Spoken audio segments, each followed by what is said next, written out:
560 WQAM presents The Neil Rogers Show. To talk to Neil, dial 567-0560 in Dade and Broward. In other counties, call toll-free 877-785-NEIL or pound 560 on your AT&T and Verizon wireless phones. The opinions expressed by Neil, his guests, or his callers do not represent those of WQAM management, staff, or sponsors. Now, The Neil Rogers Show on 560 WQAM. Hey, yo, man, what's up with your verkackte Sprache?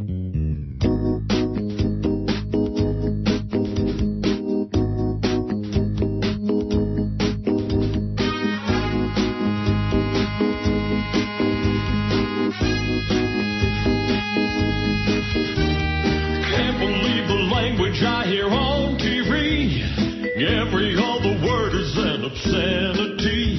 It used to be that cable was a whole lot worse, but now the networks let their actors curse. There's no end in sight to this insanity. All the dialogue contains profanity. Swearing like a sailor on a 3-day pass. Words a whole lot worse than ass. F-bomb, F-bomb, how long will it be before they drop the F-bomb on network TV? F-bomb, F-bomb, there's no telling when they'll drop one on the UPM. Oh, my God. Well, I'm printing out today's George report. Okay. Are you okay? You sound like down in the dumps today. No, it's just a little crazy in here this morning, but I'm all right now. I only hear one side of the calls when I'm hearing Joe. Which side do you hear, Joe's or the caller? Joe. I don't hear the caller. You're not missing anything. So I missed Stormy. Oh, that's a shame. Yeah, I missed Stormcat. I'm sure he had something really important to say. Wow. Okay, let me reach back here and get this important thing from George. Are we going to talk to him today or what? We can, sure. Well, did you discuss it with him at all? I have not. I can. Here's what Jorge Rodriguez says this morning. Got the message from Lee about the party Friday. Sounds great. I'll be there with my drinking hat on. Now, did we put something on our website about this? I don't see it. It's in the promotions event section right now, but Cordis, once he gets in this morning, is going to put it on the homepage. On our homepage or on a QAM page? Well, he's going to put it on the QAM homepage. I guess Eric could maybe put it on the Neil Rogers homepage. And where's Eric going to get it? I can send it to him. I have his email please. now. Yeah. Please. Anyway, George says he'll be there Friday with his drinking hat on. This is at the Hard Rock. What time Friday, 4 to 7 p.m.? Correct.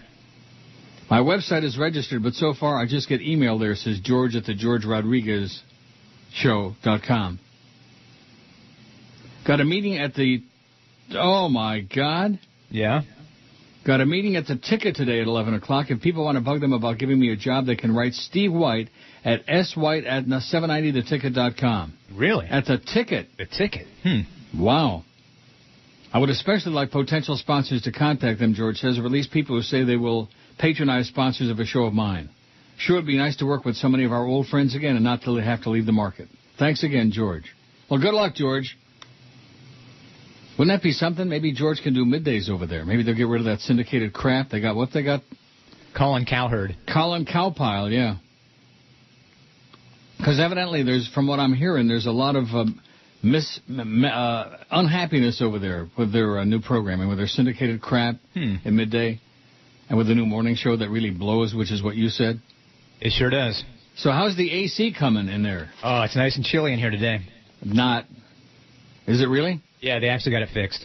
Wow. And what about the dump button? Did you have any conversations about that? Well, you don't have one, and I do, so I'll have to dump from now on. I don't have one? Not right now.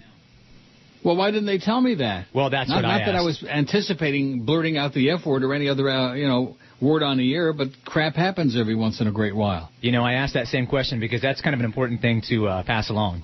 Yeah. And they didn't, and they don't know why. It slipped through the cracks. Oh, it slipped through the cracks, yeah. I got a crack for it to slip. Rectum. Somebody over there got a big fat one. Jesus. Are you? So in other words, I got this button here, and I pressed it 3 times very solidly, really hard. Rock solid. And it didn't work. Yep.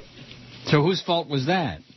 That would be engineering's fault for not letting us know. That would be engineering again. Oh, but we don't want to be anything negative. You know what Joe Rose said yesterday? Nothing negative. These studios are the greatest. Why is he, what did you call him yesterday? A ass clown suckhole or something? Yeah, it was something like that. I can't believe you said that about my good friend Joe Rose.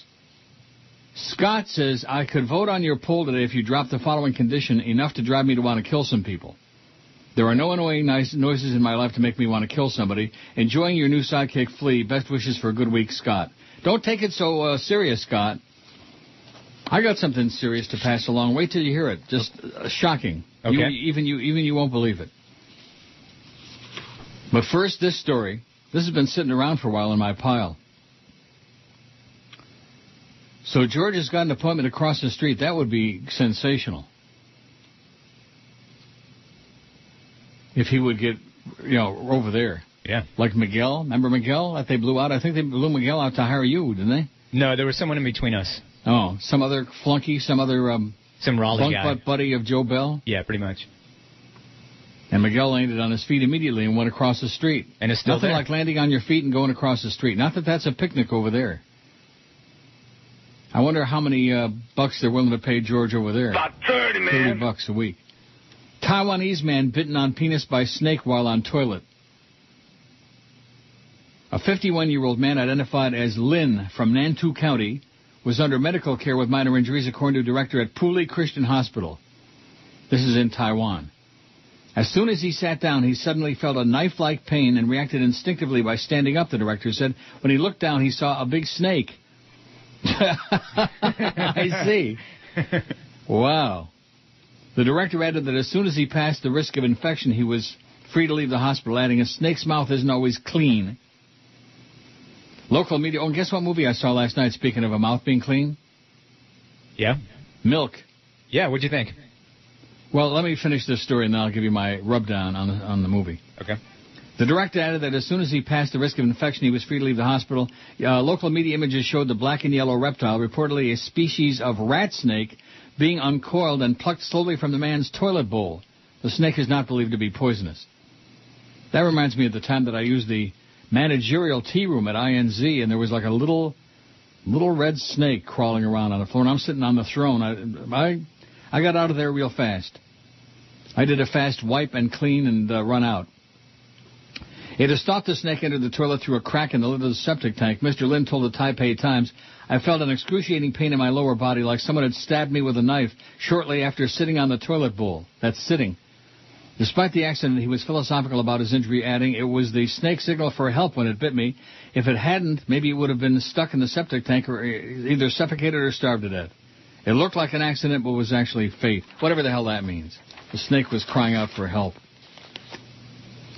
The Dow's down 22 points. Okay, here's the poll. 1,101 votes. Wow, that's pretty heavy duty. Of course, that went on there, on Friday? It was the weekend poll. If I were offered an all-expense-paid vacation to some U.S. spot I've never visited before, I'd want to visit Hawaii. Wins hands down your pantaloonies, baby. 305. Beautiful place. The Pacific Ocean is 1,000,000 times cleaner and warmer and nicer than the Atlantic Ocean. The Atlantic Ocean is filthy. Yeah. Hawaii, 305. Alaska, 156. The Grand Canyon, 113.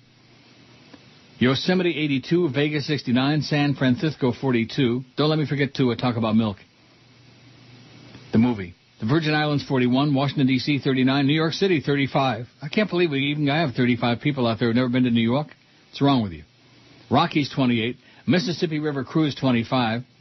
Martha's Vineyard, 25. Niagara Falls on the New York side, 21. Lake Tahoe, 16. The Desert, 12. The Deep South, 12. New England, 12. Hollywood, 12. Puerto Rico, 11. Boston, 9.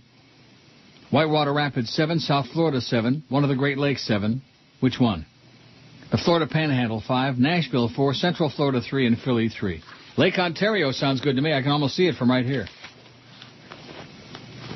Now, wait till you hear this. Oh, first, before I do this, let me just tell you about milk.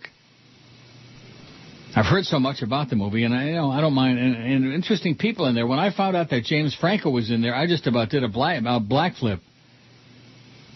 I love James Franco. He's one of my favorite people in the world. Yeah. And here he was, tonguing and kissing and squeezing Sean Penn. Better him than me. And I'll tell you who else was in it who played a screaming. Why is he always playing some screaming, effeminate queen? Was Emil Hirsch, who I really like a lot from that movie Imaginary Heroes, which is one of my all-time favorite movies. But, did you see Milk? Yes, I did. And didn't you think Emil Hirsch was like a little over the top in terms of being a screaming, mincing queen? Yeah, a little bit. Wow. He didn't have much dialogue, but all he did was mince. Good golly. And Sean Penn, I thought he was really good, except for the fact that there were parts of the movie when I wondered, was he playing Harvey Milk or Harvey Firestein? Yeah. There were some parts where he was like, I thought he was going to fly away. But it was good. Yeah. I enjoyed it. It was a good flick. And, of course, Dan White did the world a favor there in the end, and after they let him out of the hoosegow, blew his brains out. What a lunatic. And all those ugly scenes of Anita Bryant, boy, brought back some memories, all of them bad. Yeah, she was bitter, huh? She was a nasty, right-wing, Bible-thumping, talentless sow, bitch, Anita Bryant. I lived through those days on the air. Anita Bryant and Alvin Dark, Bob Brake. Oh, my God. What an ugly period of time in Dade County. In fact, you'll notice in the beginning, in the very beginning of the movie, when they show clips of police dragging gay people away, it was in Miami. Wow. Raids and riots and stuff. Good movie, though, Milk. I'm not so sure how hetero people would enjoy it. Well, you liked it. Yeah, I thought it was good. It's a little bit too gay for some, I'm sure. Yeah. Especially all the kissy-kissy. James Franco, my God. Can't believe he was in that. Yeah, for the same people that were too homophobic to enjoy like Brokeback Mountain, they won't enjoy this one either. I hated that movie. I didn't even watch the whole thing. I got about halfway through it, and I just shut it off. It was kind of a bad story, but some people were just It was a bad story. It wasn't a love story. It was a rape story. I don't know what the hell... can't people tell the difference? It wasn't a love story. It was a rape story. What's coming over my thing here? I don't know. Oh. It's some questionnaire here. Having nothing to do with this show or with this radio station. Has to do with a Toronto situation here. Wow, look at that. Okay, well, this is good. I needed this information. And it's still coming. Wow. Oh, God. Miley Cyrus is Hannah Montana in Hannah Montana the movie. Wait. Wasn't there a Hannah Montana movie last year? Yeah, that's right. That was a 3D concert film, right? Okay, so this is going to be totally different. Don't miss Hannah Montana the movie. Guaranteed to be nothing like Hannah Montana the concert. So anyway, Eric informs me that the poll I just read was yesterday's poll, and the weekend poll was the one about George. Oh, yeah, that's right. And he's doing something about George on the website. I'm going to be joicing here in a few minutes, maybe soon. I'm just giving you a heads up on that. Heads up and heads down. Okay, thanks. Oh, here's Stormcat sends me an email. How do you like that? Stormy, talk more sports. Hey, Neil, let's talk more sports. Don't you know what's more important than what you talking about? Get your act together, Stormy. The fake Stormy, obviously.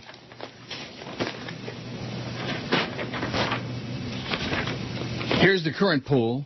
The most annoying noise, this is a Charlie B poll, enough to drive me to want to kill some people, that I have to put up with where I live is... See, he always puts something in there that makes it over the top, enough to make me want to kill some people. Why do you do that, Charlie B? Why are you such a drama queen? The neighbor's dog, 70. The neighbor's 41. The leaf blower guy, 34. The neighbor's stereo, 20. All-night parties, 18. The neighbor's kid, 17. Motorcycle or scooter, 16. A souped-up car engine, 16. The garbage truck, 13. Car alarm, 13. Lawnmower, 13. The ice cream truck, 11. Caterwauling cats, 9. A traffic 9. Rooster, 9. Planes, 8. Train horn, 8. Car horn, 7. Emergency vehicle siren, 7. Fire alarm, 4. The street sweeper, 3. We got 346 votes. I think we're missing a major one, though. Crying What's baby. That? Crying baby? Yeah. Okay, well, I would have you put it on there, but you can't do it, can you? No, I can now, yeah. Oh, you can? Yep. Well, what do you got in there now? Right now I have access to a computer. They're going to actually put up the DCS in this room and in the Neil studio, so we'll have it in both locations. So hopefully I'll have that tomorrow. Well, where are you going to be tomorrow? I'll be in here again tomorrow in the main studio, probably for the rest of this week. Oh!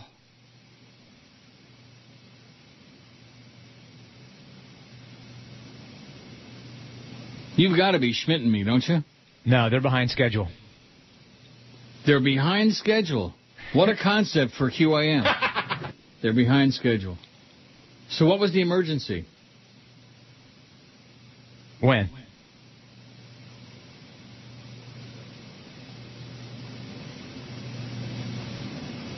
Oh, Buddy Nevins. The fake Buddy Nevins sends me something. Probably the real one. Oh, here's one. Take some calls, you old toad. No, I'm not taking any calls. There's no chance. Take some calls. Wow. Here's one that's more, well, it's not more pressing than the one I'm going to get to, but it's just shocking. What is it with the ex-jocks on the station? Have they been neutered? Maybe. Mary says, I missed most of the George report. Is he interviewing at another station? Would he be a host or producer? I don't know. Let's hope it's not on the 10 to 2 slot, says Mary. I don't care where it is. More power to him. I'll promote it. I'll promote whenever he's on. And wherever he's on. Mofo says, Neil, it's not just Rose. Yesterday, Mandich opened a show with a 5-minute tribute to George Corso, Fix-It, and the entire QM engineering staff for putting together QM's magnificent new studios. He continued with this type of praise throughout the show. Whatever happened to Jim, this station stands for nothing Mandich. He's now a right-wing tool and corporate suck-up. Also, I'm hetero, swear to it, Neil, and really liked Milk. Franco and Penn were great, as was Brolin. Question, I wish George the best, but how the heck would he fit in at 790 unless he's a producer type?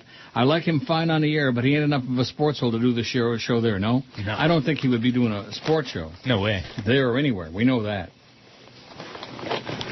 Maybe he'll be doing a non-sports show over there because the only show they have that's got any number is the non-sports show in the afternoon. That's a little bit sports, but mostly non, from what I'm told. The La Bastard show? Yeah.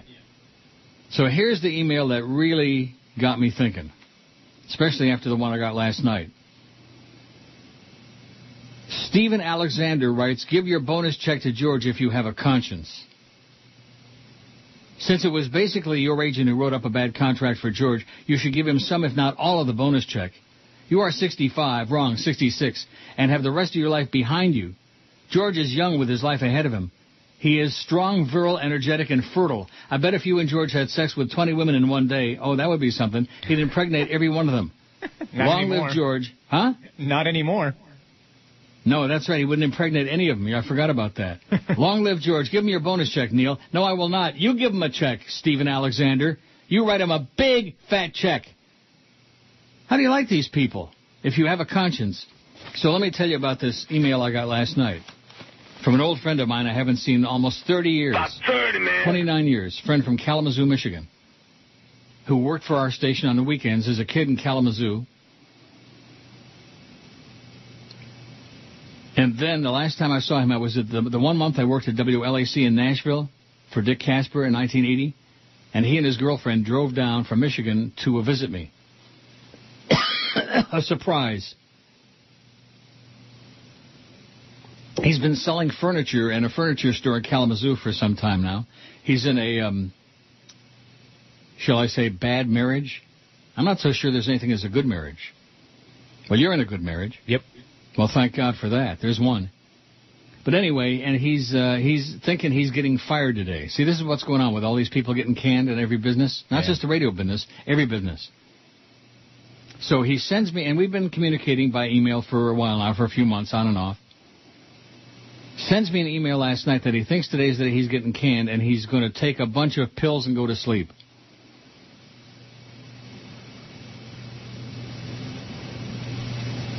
You ready for that? How would you react to that? I don't know. I mean, that makes no sense to me why people would kill themselves over something like that. Yeah, that's what I wrote him back. I said you can collect unemployment, life goes on, you don't do anything crazy. I wrote him back a nice email, but I don't know what else I could do. Am I supposed to put him on a plane and bring him here and also feed him and give him my bonus check? Yep, send in a bonus check. How many people am I supposed to support in this world in which we live? That's what I'd like to know. How many people About 30, man. am I supposed to support? And by the way, Buddy Nevins and anybody else out there wants to give me a song and a dance about the FCC and the word that slipped out yesterday, wasn't my part. I hit the dump button 3 times. Not my fault that it wasn't functioning and nobody told me about it and that stuff slips out. That's happened 3 or 4 times over the years, that you slip when you're doing live, stream of consciousness radio. Your tongue slips every once in a while. But usually you have the protection of a dump button that works in a real radio station. Right. Mike says, Uncle Neil, is this a new procedure? I listen online. I know when you're about to go to break without warning, goes to commercials in mid-sentence. Well, what does that mean? I think what happens is the radio feed cuts off because of the delay, and they miss like the last maybe 2 words of the exit sweeper. Oh, well, then quit bitching, okay? Right. Wah, wah, wah. Jesus, God. These people, they invent stuff. They invent stuff to be upset about. Wah. I know when you got to go to a break, I can hear you in advance. Wah. Adam Kirshner, the real one. The reason I know that is he's got kind of like Tom Jicha, he's got a code word here. Mm-hmm. And he has a picture he sends me of the Godfather's taco pizza, the one I talked about yesterday. Right. He says, was this the taco pizza you loved? Why are they only at the You Float'ems? Do they have Godfathers at You Totem? I don't know. I don't know what that even means. Because last time I checked, they were at Hess gas stations as the only Godfathers in South Florida. Right. It says, why are they only at You Float'ems? I don't know what that means, Adam. But there's a picture of that beautiful taco pizza. Boy, that was good. Yeah. Godfather's is great. Why it didn't make it in South Florida, just like the same reason that My Pie didn't make it. That was really good, too. The thick Chicago style. Didn't make it. Mark, the customs guy, sent me on MySpace, no less. Boy, I'll tell you, it's a real fly opener when I get something at all on MySpace. Anything. From all my friends down there. I've got so many friends on MySpace, but they just ignore me now. They're busy on Facebook with you. Mark, the customs guy, says, I'm still shocked over the recent firing of George from your show. He was an essential portion of your show, will be missed. I've been listening to your program since you were back at WIOD, where I even got a tour of your studio with classmates, and you even offered me ice cream, no joke. Well, I don't remember that. Since that day, I've exposed your show to friends, coworkers, and even the traveling public through Pearson Airport. The overall majority of people who have encountered me have been able to listen to you both, and usually walk away with a smile or a chuckle. Joe Bell will get his overdue retribution one day, at least get a cavity search at the airport. You really suck, Joe. Best wishes to George on his future endeavors. I'll be glad to expose the public to his radio program should he go back on the air, and so will I. Neil, always looking forward to your next show, and have a fantastic summer. Oh, and try the Jamie Kennedy Experience off King Street in Toronto. You might enjoy the tapas with lobster they serve. Howard David's a bitch. Mohammed and David, WQAM. I am here, and you are... Damn it, I can't say it anymore. They took that from me. Thanks in no small part to that midday show guy. Who, Boca? Yeah, that's the guy. Whoever the hell that is. You met him. I did? Yes, out in the hallway. I don't know whatever. Let's take some calls, then, shall we? Prestigious Bud Collier City. Hello. Yeah, hi, Mo. Yeah, what do you know? What is that? When are people gonna realize this? This is a sports show and nothing else. Absolutely. Nothing exists outside the gay world of sports. Yeah, and by the way, they paid me to ogle and admire men. This here is a show for men.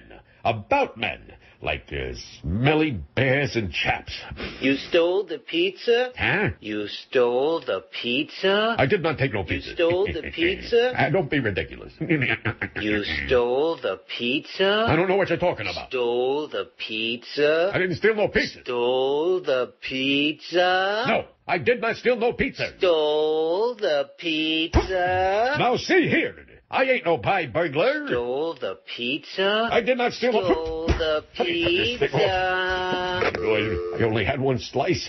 Well, okay. So it was a whole pie. Who cares? Those bums had no power. I was hungry. I sacrificed a lot, too, you know. There was no Dr. Brown's. Just don't taste the same without the Dr. Brown's. Screw this. As that Murrow once said, good night, and kiss my ass. Oh, the Dow's up about 20 points. Aren't you excited? Oh, yeah. Even though Maria yesterday said it was a selling opportunity, this was the time to sell. The Obama bounce was over. The fake Ernie Sochin says, having seen interviews of the real Cleve Jones, if anything, Emil Hirsch underplayed the mincing queen quality of the character. He toned the character down, if you can imagine that. Well, at the end of the movie, they show the real people. Mm-hmm. They show pictures of the real people who were portrayed by the actors in the movie. Cleve Jones is the type of person who walks up to drag queens and screams, "I'm here and I'm queer, get used to it. There's no such thing as too gay in this world." I thought the movie was very good. Sean Penn is a complete a-hole, but he's talented, fearless a-hole, and that's why I'll continue to watch his movies.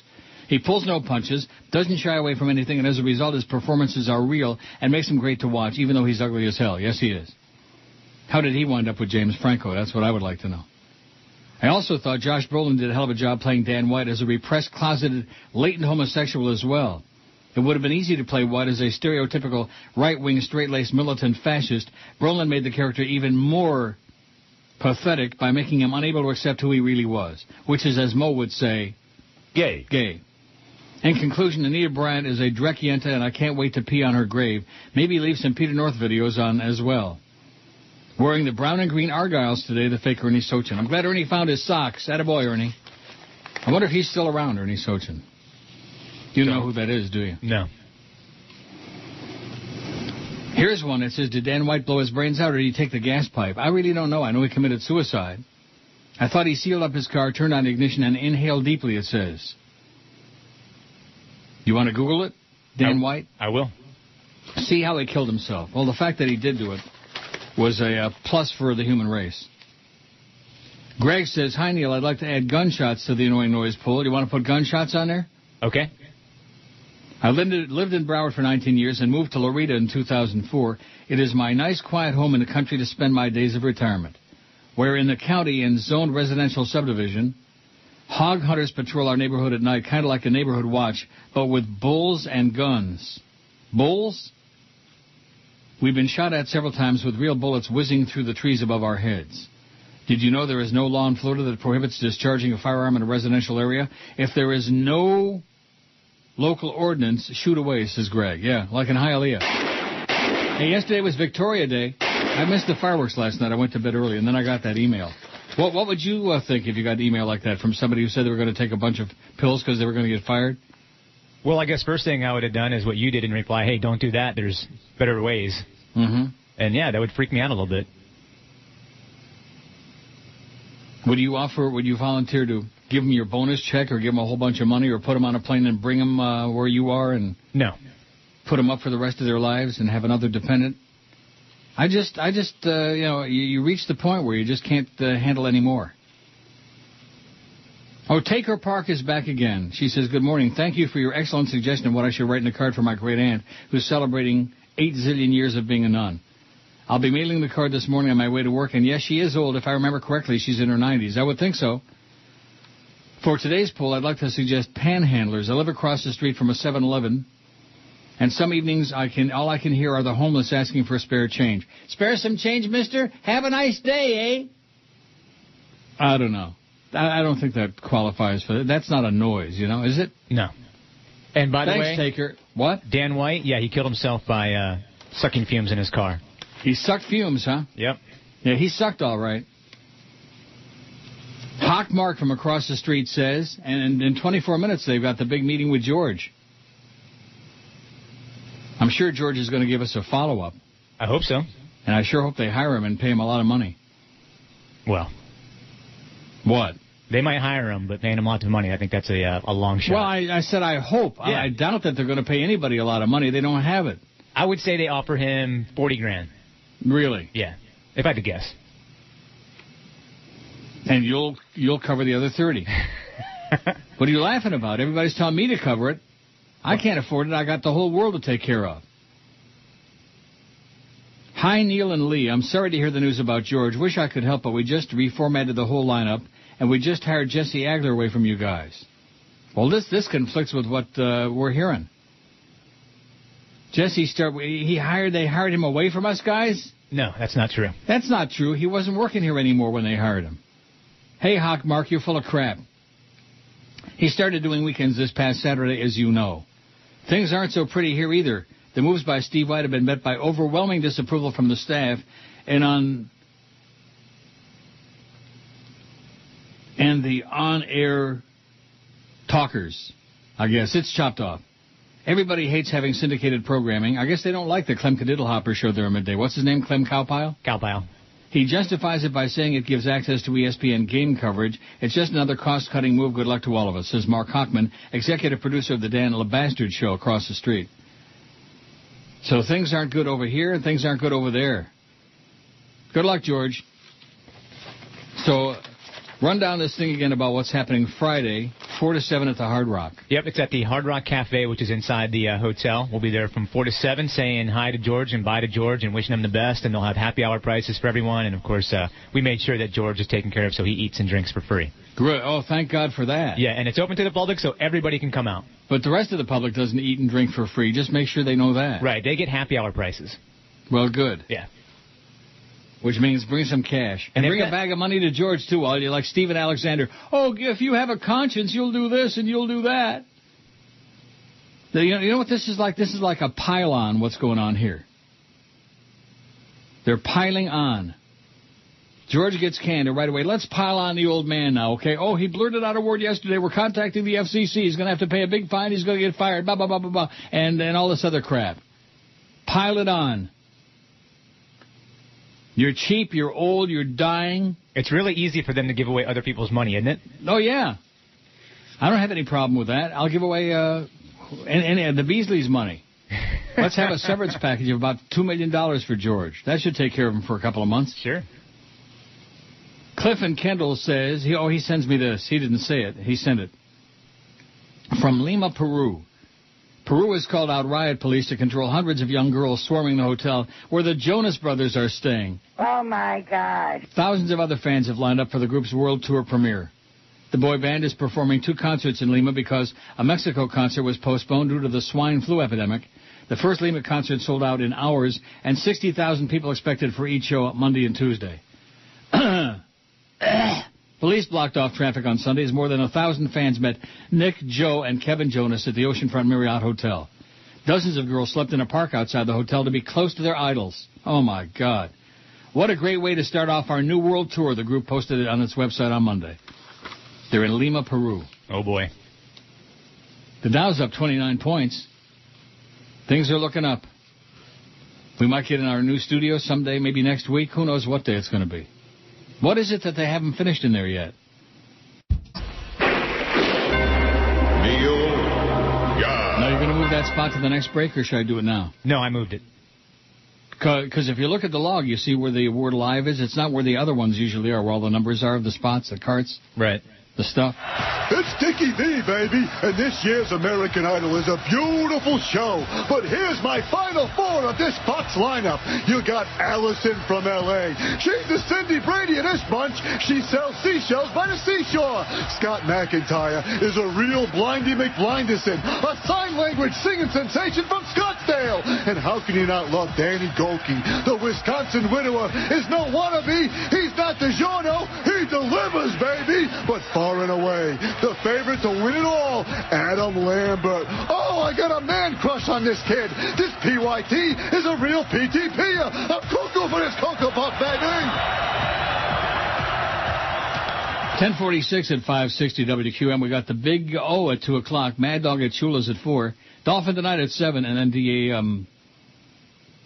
8 to 9. 8 to 9? That's what it says on my schedule, because 9 o'clock we got the Lakers and the Nuggets from ESPN Radio. Right. The Lakers and the Nuggets. I'm taking the Nuggets. And then we got that UM baseball game tomorrow, noon to 4, and it says here on WQAM.com. Right. So maybe not on NeilRogers.com? Not on NeilRogers.com, but on the QAM.com. Oh, thank God for that. So those who want to listen online, you'll still be able to hear the show tomorrow. Maybe.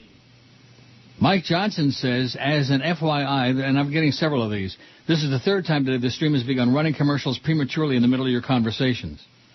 It would have been nice for that horseball station to actually give the online listeners a full day of listening to you before that stupid ball game tomorrow. Joe Corso, you suck, says Mike. Joe Corso, you suck. Yeah, the stream is all screwed up. Everything is all screwed up. Yeah. But not on the Joe Rosen Mad Dog Bandit show. They're delighted with the engineering. Studios are magnificent. Everything is fantastic. Our studio, on the other hand, isn't ready yet. No. And our streaming is all screwed up. And the delay, the dump button wasn't working yesterday, and mine still isn't today, is what you're telling me. That is correct. And where did they put the one in there that you couldn't find yesterday? Oh, it's up on this rack, like way up, like 3 feet above my head. Oh, great. Yeah. Not on the board where I was looking. Did they show you this before we went on the air? No, they showed me No, obviously after. not. Right. But now I know where it's at, so. Yeah, that's right, so I can swear away. Curse away. No thanks. Adam Oshmuck says, would you ever consider coming down to a Jays game? No. I went with my dad a few days ago. It was a total riot. We saw some guy ride his rascal right into oncoming traffic. There's the people getting nailed in the face by foul balls, and the fake homeless guys after the game. It's a really good time. Well, you have a great time there, Adam. I'm not going. I watch it on TV. I do watch the Blue Jays. They're hotter as a pistol. Yeah. Baseball to me is boring as hell, and I don't pay too much attention to it anymore for years now. But I've been watching some of the Blue Jays. I'm a bandwagon jumper, like everybody else. We love the Blue Jays. They won again. How about those Penguins beat Carolina? Nothing could be finer than to beat up Carolina last night. Oh, don't tell me it's going to be Pittsburgh and Detroit again. Wouldn't that be boring? Yeah. Dow is up 21 points. Barry Jackass says, I'm hearing from my sources at 790 the ticket that Jorge Rodriguez is being considered for the morning show with George Sedano. George would be executive producer and on-air contributor. Both Howard Davis and Steve White appreciate George's talents and his contributions to the Neil Rogers Show. They're leaning to doing more of a sports light show in the morning as they've had success with that format in Afternoon Drive. So how would that be, George in the morning? That'd be weird. Competing with us. It would be what? That'd be a little weird. Brandon says, I must say the stream never did that before, just cutting to a break like that. We used to hear the sounder, not anymore. Now it just goes directly to break, and it catches you off guard because you're not sure if it cut you off or not. And it doesn't catch me off, I'm meaning the listener. Yeah. They got to fix it. They've got to fix it so we know you actually meant to go to a break. Try not to be a pain in the ass, but just letting you know I heard it too. Everybody heard it. Yeah, they're working on it. They're working on it? Yeah. Who told you that? George Corso. Did he really? Yeah. Heck of a job, George. No complaints now. That's what Joe Rose instructed us all yesterday. No complaints. Everything is state-of-the-art. Fabuloso. That's what they're saying. Mm-hmm. They must have those guys really under their thumb. Mike W. in Boca says, I don't know much about radio. Just wanted to let you know. I've never noticed it before. Thought it was them trying to cut you short to go to the paying advertiser. Not meant to be a complaint. Okay. It's not a complaint. But, yeah, we know about it. They're working on it. That's what they're telling us. They're working on it. There's a streaming thing. Frank says, just how responsible is Flea for the firing of George? If you don't know, ask him on the air. Haven't I already asked you on the air? Yes. And what did you say? I'm not responsible at all.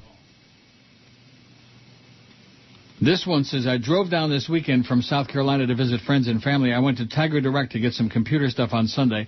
I looked around for Flea, but surprise, surprise, he wasn't around. Why would you have been at Tiger Direct on Sunday? I was there on Saturday.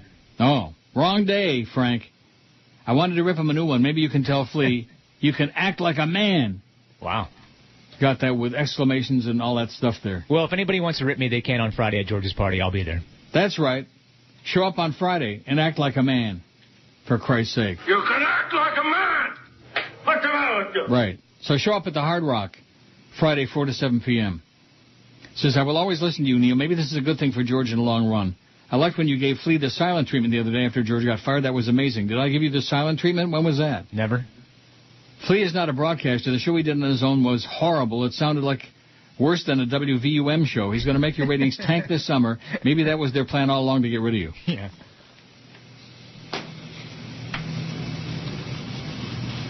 Oh, and this is a... we keep getting these for places that are not sponsors, but maybe they will become sponsors someday. You can't be too nice to people in business these days because we all need the money.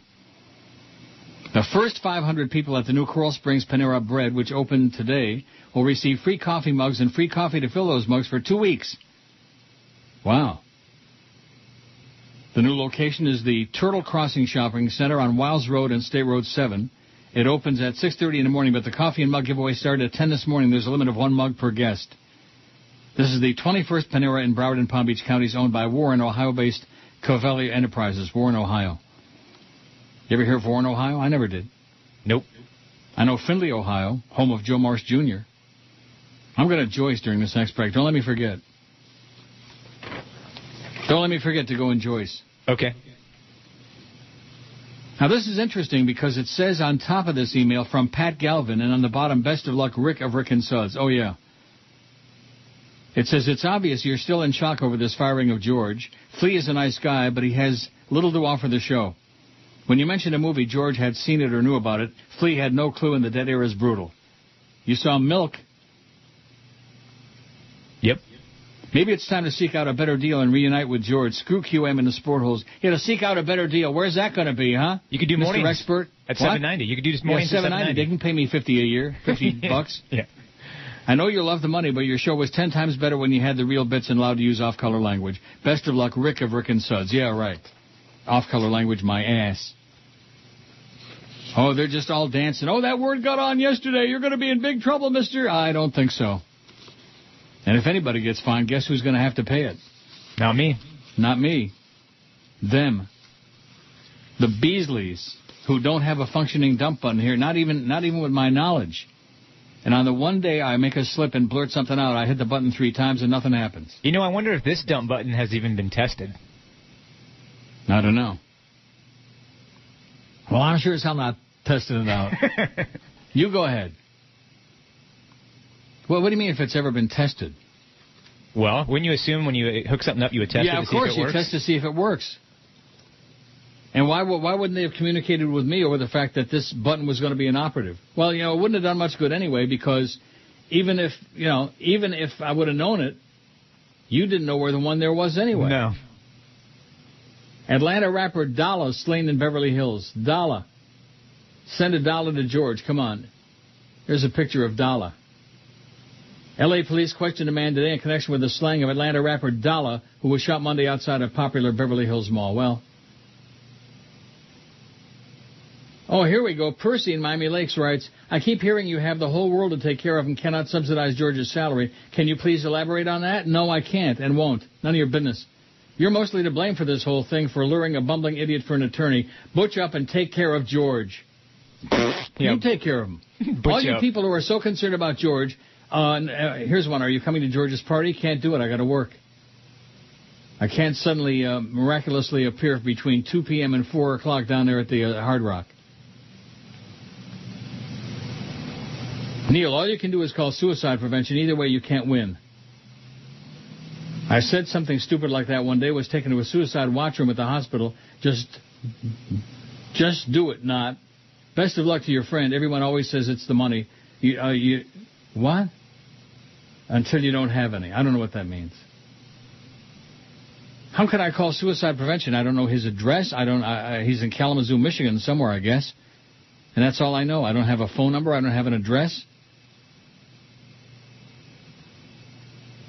Would you call suicide prevention if you got an email like that? Well, not if I didn't know where the person was. Right.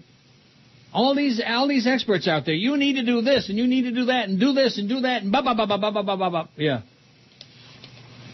And even hearing from the unctuous Buddy Nevins, little, oh, my God. You ever seen Buddy Nevins? No. He used to work at the Sun Sentinel before he got Schmidt canned, too. Homophobic, right-wing, slimy. He looks like he just crawled out of a dumpster, Buddy Nevins. Just waiting to jump on the bandwagon. Bah, bah, bah. 10:56 at 560 WQAM. Wow, I just got an email from your buddy Joe Bell. Okay. It says, the Beasley engineering staff has done a tremendous job of getting power in WQAM moved into the KISS building. They're knocking out problems as quickly as they can. Keep us posted of any problems you have, and they'll get it fixed. Unfortunately, doing the work is not nearly as easy as critiquing it. Wow. How do you like that for another shtuch, a shot? This is the Neil Rogers Show. This is your Bryant. How's that studio coming, Joe? Any questions?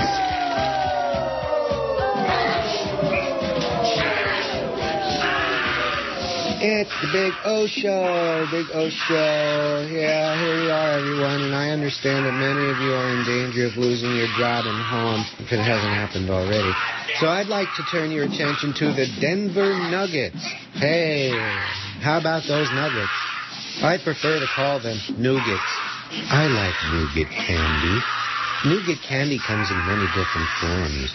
My favorite nougat looks like cake that they have to chip away a piece for you to put in your mouth. Yes, the Denver Nuggets. I'm going to take a few moments now to contemplate my belly button and whistle through my nose. Oh, we got a car here. Big O, hello. Oh, you're fat, and I don't want to be your friend. It's syphilis. Why do you crank my show? Oh, a show indeed.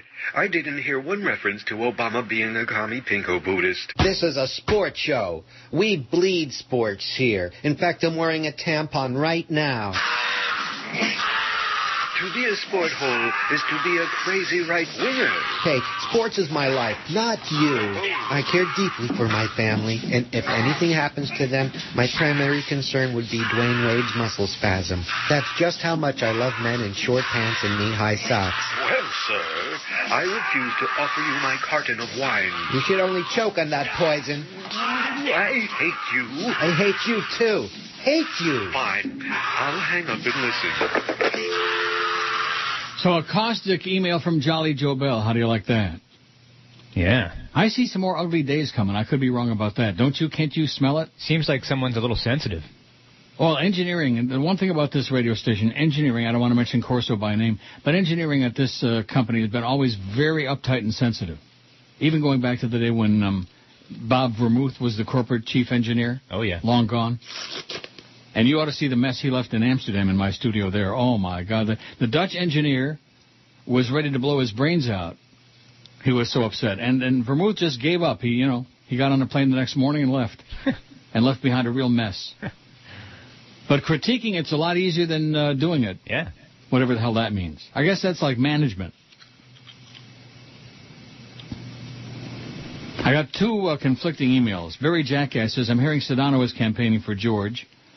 And the fake Tom Jicka says, and this is the fake, I hear Waxy's interested in George perhaps to replace the herd with Cole and Cowpile 10-1. George and Miguel middays, question mark? What do you... I don't know. Sounds funny to me. About? It just seems to me odd that even just thinking of George being on that station. Why is that? Because he just doesn't fit in there, but I guess if they're willing to broaden, that'd be good. Oh, my phone's ringing. I'll be right back. Okay. Oh.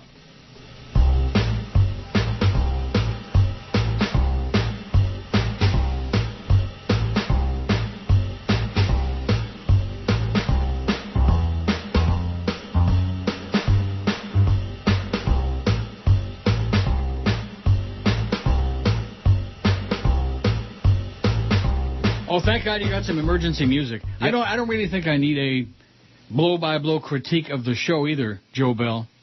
Doesn't he have other things to do besides listen to this show and critique it? You would think. And have peeing contests with chronic emailers back and forth? Oh, I got my fax paper just arrived downstairs, a whole case of it. Oh, good. So anyway, there's the two conflicting reports, and George is over there right now as we speak in a meeting. And Jolly Joe seems to be in a really surly mood today. How unusual. It's not going to work, Joe. I'm showing up every day, okay? So what was the fallout yesterday from the F word getting on the air? Very little, believe it or not. Really? I believe it. Yeah, I was surprised. Well, who's going to take the fall for that? Not you or I. Not going to be me. Not me either. When I'm sitting here and I hit this button real nice and hard 3 times, I have every reason to believe it's supposed to work. It's worked up until this week. But now this transition, this all too hasty transition to the new building, oh, geez, it was like, well, what was the hurry? What was the big song to dance? For, like, speeding this up? Yeah, to speed up the move to the new building. What was the big Well, from emergency? what I heard is if we stayed a day past the end of May, so if we went into June 1st, we would have to pay that building $60,000. Yeah, but so today's only the 19th of May. Right, and they're still working on stuff, I guess. And the salespeople are still there. In the old building. Really? Yeah.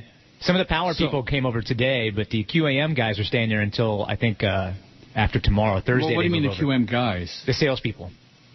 So, in other words, we're still occupying that building, and we could still be broadcasting from there, and that episode wouldn't have happened yesterday. Correct. I see. Anyway, just on my Crackberry got the same email came through again from Jolly Joe Bell about QM Engineering, and they've done a fantastic job, ladies and gentlemen. These are state-of-the-art studios, and Flea is back in the broom closet, but he's got AC today. Let's hear it. Let's hear it for Flea. Oh! I wonder how George is doing over there across the street. I sure hope he gives me a breathless text message when he gets done. Yeah. Wouldn't that be great? Yep.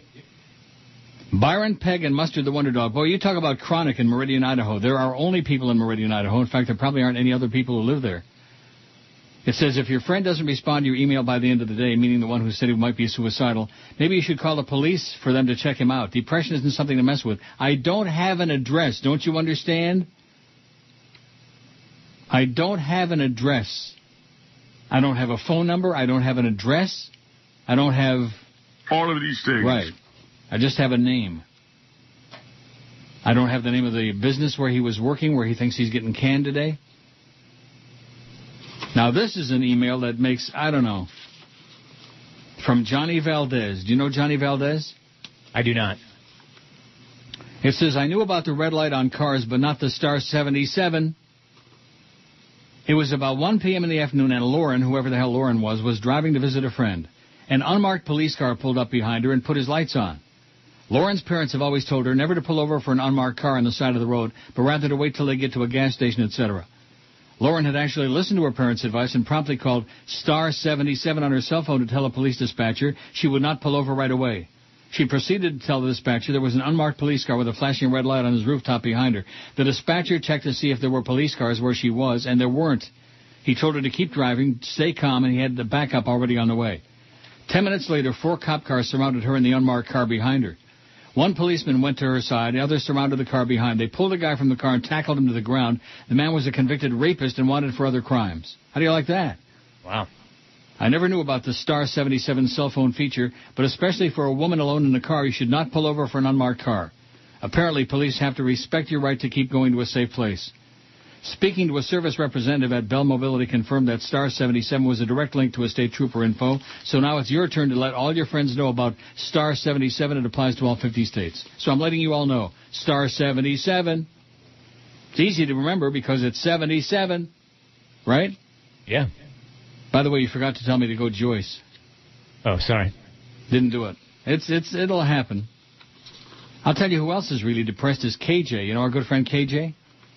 KJ? KJ, who does a bunch of bits? Oh, yeah. For years? Going back to IOD even? He says, hi, Neil, I don't know what you want to do with me. I don't know what that means. I don't want to do nothing with you. But would still like to contribute to the show. However, I'm reluctant to drive down to the new studio to turn in my bits because I have no idea if you ever hear them or if I'd ever get paid for them. Why wouldn't I hear them? If KJ comes by, you'll send me the bits or play them for me. Sure. As it stands right now, I've got 2 outstanding invoices that I might or might not get a check for, and I try to get around this. I asked Jeannie to attach an MP3 of my latest bit, A Man with No Job. Take a wild guess what it's about. Couldn't be about George, could it? Mm-hmm. I know you don't normally do attachments, but I didn't know how else to get it to you. Well, I don't do attachments, KJ, and unfortunately, even if I do open it, which I won't, I can't put it in my computer anyway. I can't run it through the board. Then he's got a thing here about Fat Man After Dark. With his name, and he's a lawyer, and he's this, and he's that.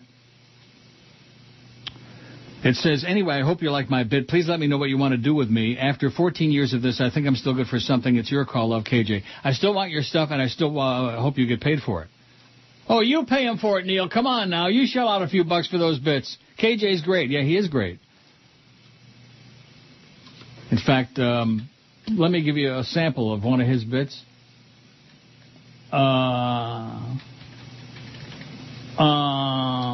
Well, I'm trying to think of one in particular. How about this? How about that? That's KJ. All those. That is good. He does a lot of good stuff. He's very good. He's no Boca Chicken Neck, but then again, who is? No. Are you taking care of Chicken Neck too? Yeah, I am. How many people in the world would you like me to subsidize, support? About 30, man. That's what I'd like to know from all you experts. About 30, man. Yeah, support 30 people. You're making big bucks. This freaking Joe Bell, man, you talk about a temperamental jerk, jackass. Oh, here's one. It says, a shameless request. Can you play? Oh, no, I'm not playing that.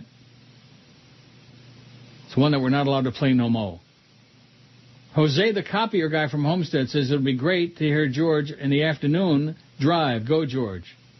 Or great to hear him anywhere.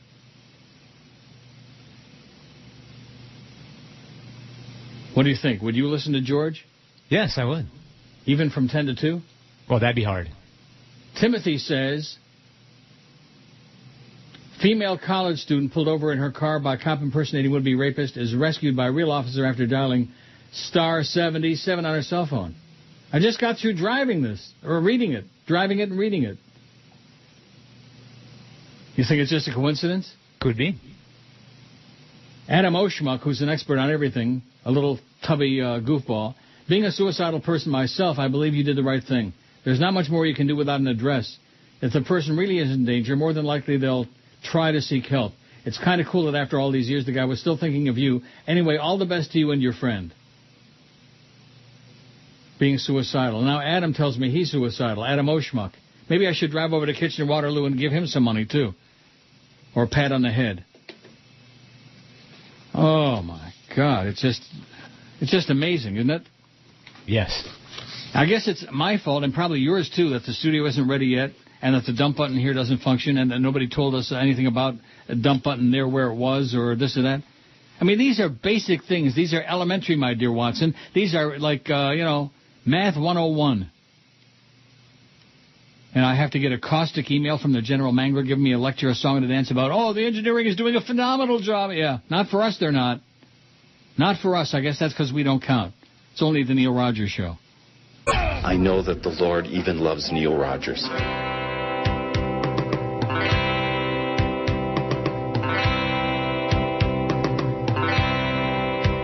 The other night, was there a fight on the 4th of July? 'Cause now his cousin's dead, a bullet in the head. What happened? We don't know. Something fishy smells, but he won't tell. So we'll ask Brian, what did you do? Brian, what did you do? Seems not so long. He was standing on his folks' lawn, and he was crying. Brian, crying. Brian, it's hard to understand. It was an accident with 2 shots flying. I don't know why your agent Drew claims the cops' reports aren't true. I want to know some more, so tell me what's the score. Brian, what did you do accidentally? Or just maybe you're lying. What did you do? Brian, what did you do? Yes, now he's gone. And from this moment on, we're asking Brian, Brian, Brian, Brian, yeah, Brian,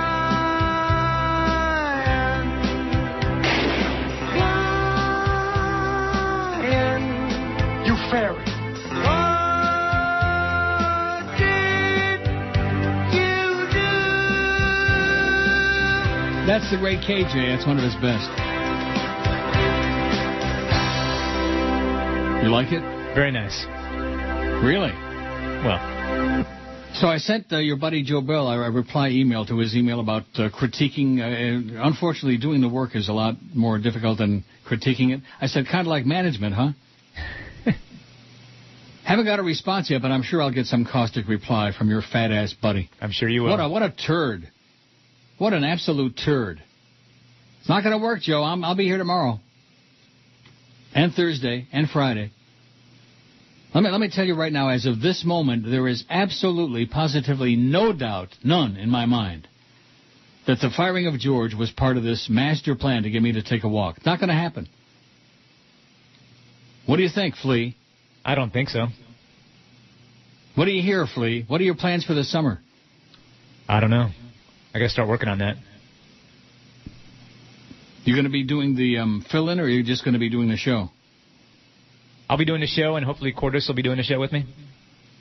I don't mean by that. I mean, are you going to be doing the show as the host or as the fill-in? As the fill-in host. I see. Star 77, by the way, is urban legend. Sorry, I got had on that. And it was a long, ponderous email, too. But several people have emailed me. And Paul says Star 77 is part real, part urban legend. While there have been many documented cases of people impersonating law enforcement officers in order to carry out their plans, Star 77 does not automatically call a police or state police in every state, only a handful. It varies. In Florida, you have to dial Star 347, Star FHP to get highway patrol. P.S. George getting fired sucks, and Joe Bell is the Antichrist. Yeah, I would agree with that. Go do some managing, Jolly Joe. Okay, there's stuff that needs to be done in that building, obviously. Go supervise it. Go get it done. Get her done. Instead of wasting your time sending me caustic, hostile, sarcastic emails. That's my response to your email. What was the emergency? I mean, everything in the other building worked just fine, and if we had another 2 weeks until June 1st, what was the emergency to get in here when we don't have the studio ready? It's a good question. Yeah, why don't you ask your fat-ass friend that next time you see him? Okay. Say, what was the big emergency to get over here? The line works fine. Yeah. And that's about it. That's all. We were kind of wondering the same here. You know, we were wondering why the big rush if we still have 2 more weeks, but I'm sure they have their reasons. So, in other words, it wasn't just me that was wondering out loud. No. When things aren't finished yet for us. And like you said yesterday, we were under the impression that this studio, our studio, was going to be done first. Isn't that what we were told? Yes. Tommy Jicka, the fake one, says, I, too, am hearing George is being considered for morning show. Well, he's over there right now interviewing across the street. Wouldn't that be something? Wouldn't that be a kick in their ass? Yeah, I shot him a text to let us know how it goes when he's done. Did he respond? No. Well, he's in the middle of a meeting, and you're sending him texts? Yeah. When he's busy, man. One thing I've been taught over the last 2 years is don't text people when they're busy. You know what I mean? No. I'm busy. Oh, Jay says every email message contains the physical address where it came from through the IP address in the header section. Just forward that message to the authorities. They'll be able to figure it out. The FBI first or local police. The FBI? Yeah, the FBI. I get a text message from a friend, an old friend from I haven't seen in almost 30 years last night, who was telling me he's going to get fired today and he's going to take some pills and commit suicide. And I'm going to get in touch with the FBI? Sure. Jesus, God almighty. Kenny Grammer says KJ is Guitar Man. No, he is not. When did I say KJ was Guitar Man? Never. Guitar Man hasn't done anything for us in ages. He does sit-down comedy over there in Palm Beach somewhere. I keep asking, or I did keep asking George, whatever happened to him. That's Guitar Man. Sally Fitz. Yeah, that's as much as I'm playing of that. After yesterday, I'm a little gun-shy, you know what I mean? Yeah. Barry says Star 77 is an urban myth. Urban legend, with or without, what's his name? Curalito. What did you see Requiem for a Dream? I did. You like that? I thought it was okay. It was okay? Yeah. Just okay? Just okay. Oh, my God. I'm calling Star 77 right now. And? 77. Urban legend. Yeah, it cannot be completed. Wow.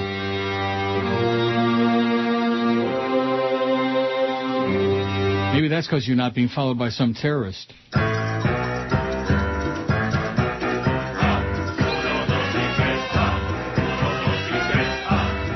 I thought that was a great movie. Not a good one. The ending was, I don't want to spoil it for everybody, although I have a habit of doing that. Spoilers.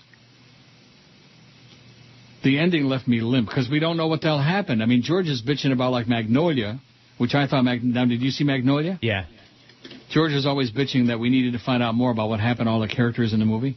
I thought that movie was great. I thought, how do you like that? Flea finally hits one out of the park.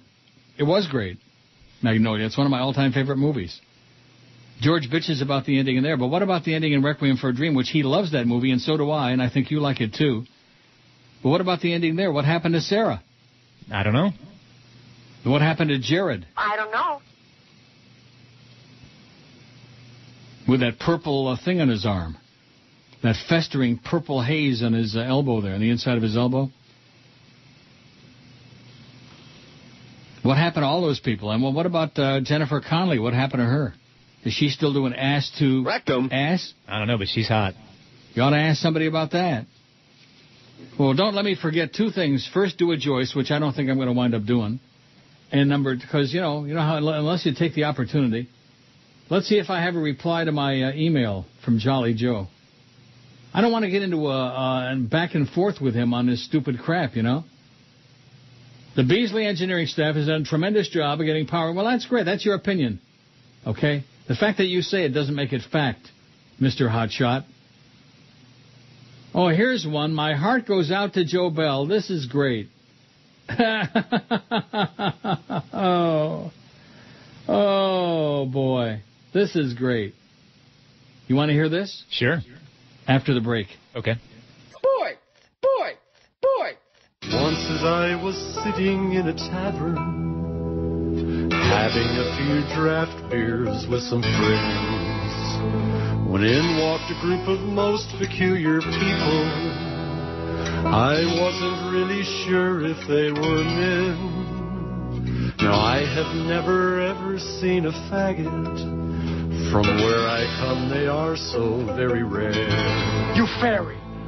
But what I saw, it made me want to throw up. But I knew that it was impolite to stare. Those are the gays, not friends. They almost act like men.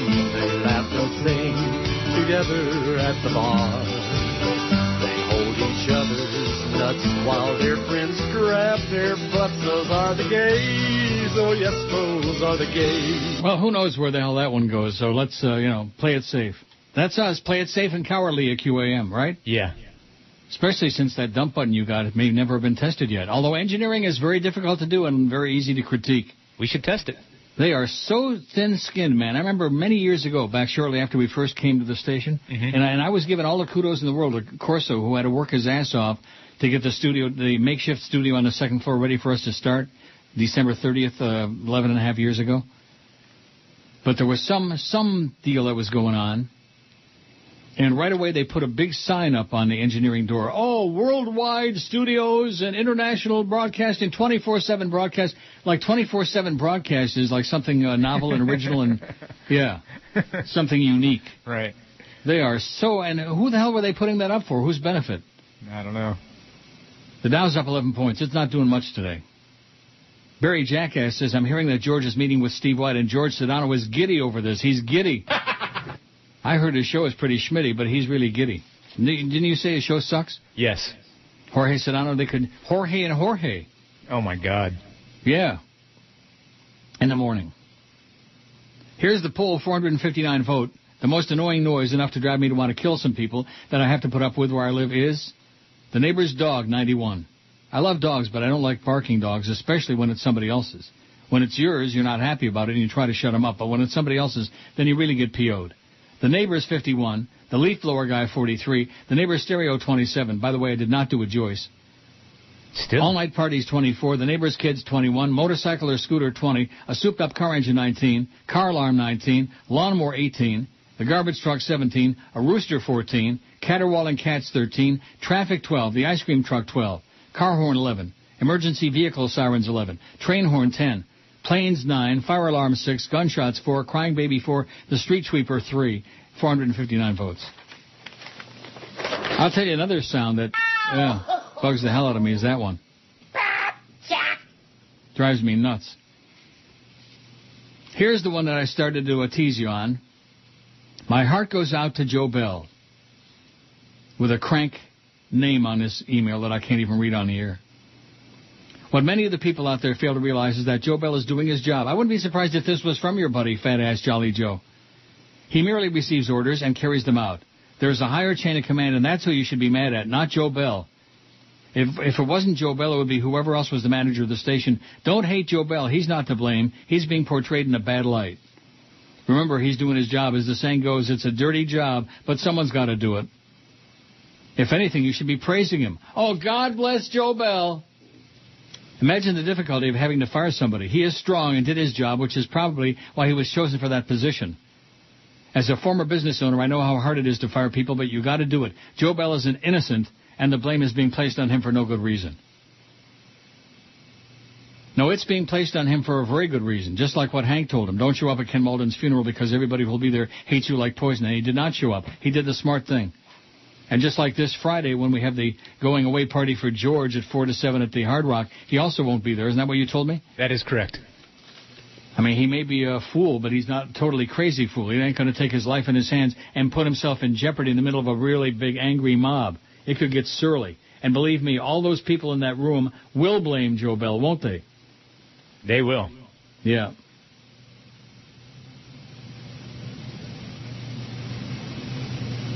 Oh, I did according to Jimmy Syphilis, I made a FCC violation at 2:50 yesterday afternoon. The only problem is the show ends at 2 o'clock. Yeah, his show should be an FCC violation. Who, Jimmy Syphilis? Isn't it? Yeah. Yeah, I'm not reading his crap anymore. Wasting your time, okay? Good luck to you, okay? Find some publicity elsewhere. Like on the lame job you do on those Dolphin broadcasts. Lame would be the understatement of the century. Yeah, that's a compliment, saying lame. Yeah. It's an insult to everybody who ever did a lame job. James says, this is from last Thursday, no less. Wow, I'm getting way behind on the emails. This is about George's canning. Did we get any response from George yet? No, not yet. He's been in that meeting about 36 minutes. With the slicing and dicing taking place, it can almost be compared to a Marlins fire sale. If they wanted to really save money, they should move into the old WQAM location that resembled a barn. Soon the only employees in the building will be the creature at the front desk. Now, he's gone. Yep. And Joe the Hitman Bell. Remember Bodzini, Flea will move against you. Don't give up. Just make sure the check's deposit. And Norma Kent, double-check your orders at Checkers. You may develop a wicked case of runny bottom syndrome. Tell George to extend his unemployment checks for as long as possible. Loyal listener since 1990, Jim in Lantana. Thanks, Jim. Wouldn't it be something if George came down on his feet just a days? I mean, when did he get canned last Wednesday? Wednesday. Here it is only Tuesday. It's not even a week later. I would think he has some sort of non-compete, though, no?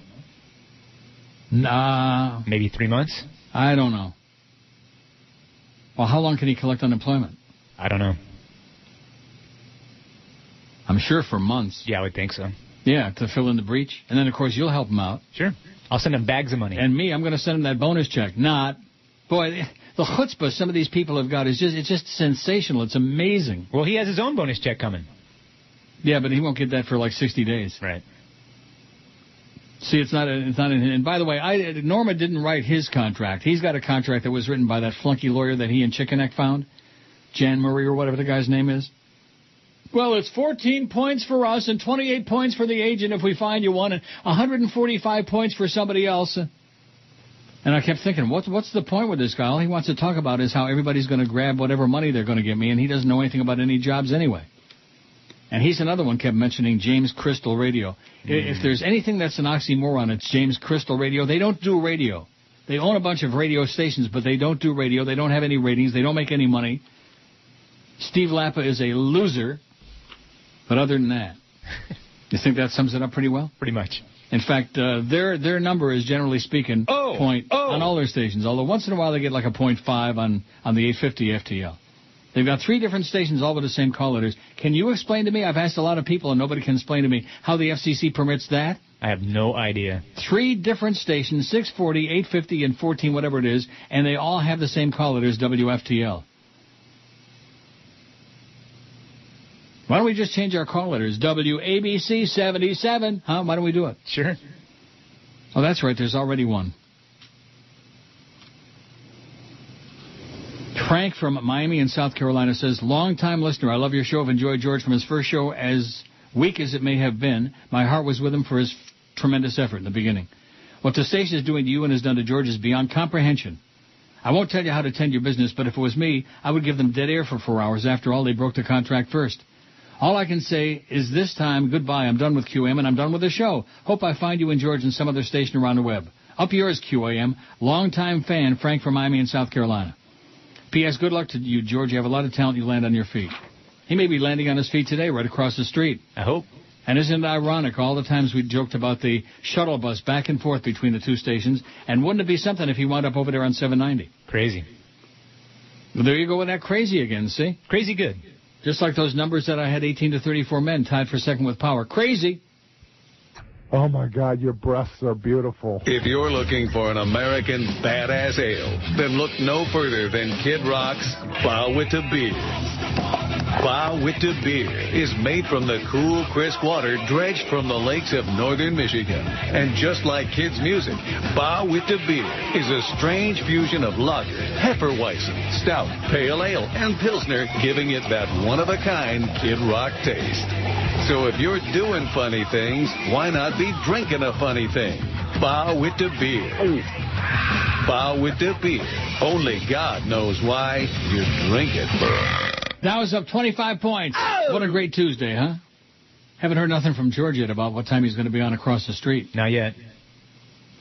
Although Tim Jones, Jorge Sedano's agent, says, I'm aware of the fact that George is in a meeting right now with Steve White of 790 The Ticket. I will be trying to get in contact with George once his meeting is over so I can have a luncheon with him. We can then talk about me becoming, spelled with 2 M's. You're illiterate, Tim Jones. Becoming his new agent, misspelled. There won't be any loopholes in George's new contract with 790 The Ticket. I will make George aware of everything in his contract. I'm sure George will be just fine. I'm trying to convince Steve White to give George his own 2 to 5 time slot. I have confidence in George's ability to do a talk show, and he'll have the highest ratings on 790 The Ticket and second only to you in the South Florida market. George Sedano's agent, Tim Jones, the illiterate Tim Jones, who couldn't even spell his client's name and spells becoming with 2 M's. You're an idiot, Tim. Kenny Raymer says, I remember George saying his contract did not contain a non-compete. How do you like that? There you go. And 6 months unemployment. Nice. If he did have a non-compete, but he doesn't. I'm sure they'd, I don't know what they would do. Who the hell knows what they do? Because you know what Joe Bell says? It's not about ratings, Hank. It's not about ratings. Then what the hell is it all about? What are we here for every day? To pat everybody on the back and say, oh, great job, engineering. Great job. Well done. This is the greatest studio in the history of the broadcasting industry. Which evidently seems to be on the other day parts. Here's one that says, how can George be on a sports show? Doesn't he strongly hate sports talk? This wouldn't be a sports show. God, some of you are so slow. It wouldn't be a sports show. No way. What day is it, Tuesday? Yes. Oh, the knobber guy is out there because yesterday was Victoria Day. It was a holiday. So he's out there polishing the knobs on Tuesday. Larry says, I hope you have the rights to all the Boca bits. George can take all the farts with him. And what's he going to do over there? He doesn't like sports. See, they finally are waking up and realizing they look at the numbers. And for them, I guess it is about numbers, even though they don't have any, except in the afternoon. And they're saying, well, the all-sports thing going over like pregnant pole vaulter in the middle of August at the equator. Not well. Not going over real good.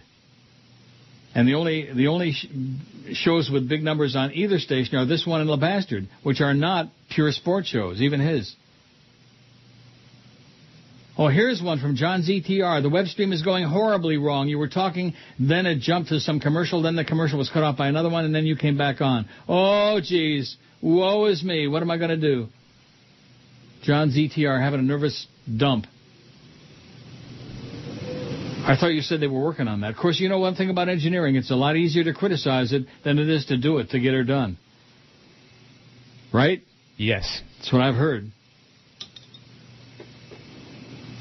How is it possible for somebody to be the market... What is his title? Who? Jolly Joe. Market manager? Market president? Whatever the hell he is. And have as much time to be involved in this show, and not in a positive way either. How does he do it? Of course, you know, it's a hell of a lot easier to criticize management than to do it. Are you sure? Kevin in Miami Springs says, it saddened me that George was fired. I miss him a lot already. His intelligence and wit will be missed on your show. I loved his views on religion, especially when he called Bible thumpers un-Christians. He also tried his darndest to bring new music to the radio, music that other stations sadly aren't playing. Thank you, George, for exposing me to Flogging Molly. Wow. Do you know Flogging Molly? Yeah, they've been around a long time. Oh, boy. Not me. I never heard of Flogging Molly. I think there are some who would like to flog Molly. As far as Norma Kent goes in this matter, his incompetence in drawing up your new contract, the poor verbiage as far as you have a say in the hiring of your own producer, that should be the final straw for you with Norma. Instead of moaning about Norma and his work on this matter during the show, you should fire him. With your accomplished track record, you should be able to hire any agent you choose. And that new agent will do a lot better for you. I know I'm telling you what to do, but you deserve better than what Norma did for you. Kevin in Miami Springs. Yeah, Norma's useless. Norma's as useless as balls on a toy truck. Oh, and speaking of that, this says if you can find your balls, assuming that you can find where you keep your balls, I suggest you pull the plug on your show until they honor your contract and hire George back. Pull the plug on your show. Well, what does that mean? Walk out? I guess so. Yeah.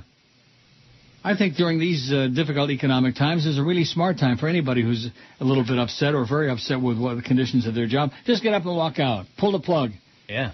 Everybody's an expert on what I should do and where I should spend my money and who I should give it away to and yada, yada, yada. Still waiting to hear from George, by the way. Must be in a long meeting. That's a good sign. Isn't it? Yes. Mac says, I work in a lab, and you guys have been making me smile ear to ear for a coon's age. I'm waiting for the stream to post to your website and hoping George is still around. Well, this was last Thursday. He's not. Keep on doing it. I'll keep enjoying the show. It says, screw Joe Bell. I'll dedicate tonight's Joyce to the Beasleys. Speaking of that Joyce, not now. Oh, what? You can do it right now? No, I'm not going to do it right now. Not in the chair. Okay, good. If I had a handheld mic, I could take it in the tea room. Although that would be nasty. Who knows what kind of sounds might come from there, you know. We could try the dump button. Upset about. What? We could try the dump button at that point. Yeah, we could try dumping. I could be dumping and you could try dumping. A double dump.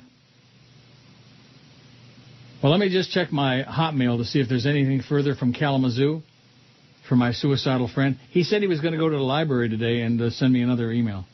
Or from Joe Bell. No response to my last, from my reply to Joe Bell. What's this one about George? I don't have any problem with George being on as often as you guys want him. His position was eliminated for budgetary reasons. I'm okay if he's on every day. What are we going to do with that? Did you invite George to be on with us today after he gets hired across the street? I mean, after whatever happens? Well, once he gets back to me, I'll ask him if he wants to come in or call in. Come in? Yeah, maybe. You think that's going to be acceptable there? They're going to let him in the studio? I don't see why not. I told him call in. What's the difference? You don't see the difference with that? No, not really. Here's one. It says, George Rodriguez gets Shannon Burke's gig on Real Radio 104.1 in Orlando. George, you can stay at my house for free. Bring the family. You deserve the best. F. Beasley. Well, it's a good thing I said F. I hope you end up in Chapter 11 Beasley, says Rich in Orlando. I'm bitter. Rich is bitter.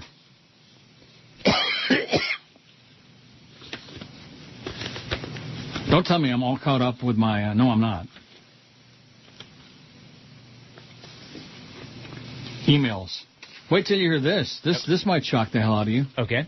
Although I doubt it.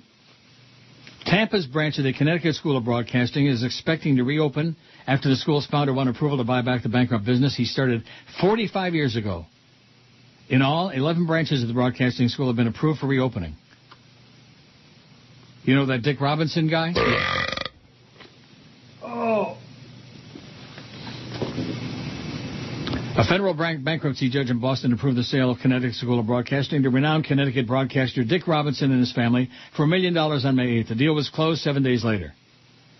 Robinson founded the broadcasting school in 1964 and sold it in 2006 to a division of Credit Suisse Group. The new owners abruptly closed all 26 locations in 16 states in March and filed bankruptcy, blaming the tightening student loan market and a dispute with its lender. Robinson thanked Connecticut Attorney General Richard Blumenthal and Michael P. somebody or other, the state's Commissioner of Higher Education, for their role in salvaging the schools earlier this year by seeing to it that classes were finished for some students and deposits were refunded to others. The school's operations will be scaled back according to court documents. The family planned to reopen 11 of the 26 sites, some as early as June, including its original location in Farmington, Connecticut. In addition to that branch and the Tampa branch, other branches to reopen are Orlando, Palm Beach, Atlanta, Needham, Mass., Charlotte, North Carolina, Cherry Hill, New Jersey. I love Cherry Hill. Harrisburg Heights, New Jersey, Westbury, New York, and Stratford, Connecticut. Do you know I've only had one comment about the movie A Milk? That's because it's probably too for most of our audience. Could be. And that was the one about the character that Emil Hirsch played and saying that he underplayed the fruitiness. Good God, how's that possible? He was just absolutely in that movie. Everything in the media is changing, said Jim Ziarho's Vice President and Chief Financial Officer of this thing. The technology is changing. We're changing. We're not, though. We're the same people. We're a family ready to get back into business and do whatever we did before. Wow. Why don't we do what we did before? And that starts with Greg Reed coming back.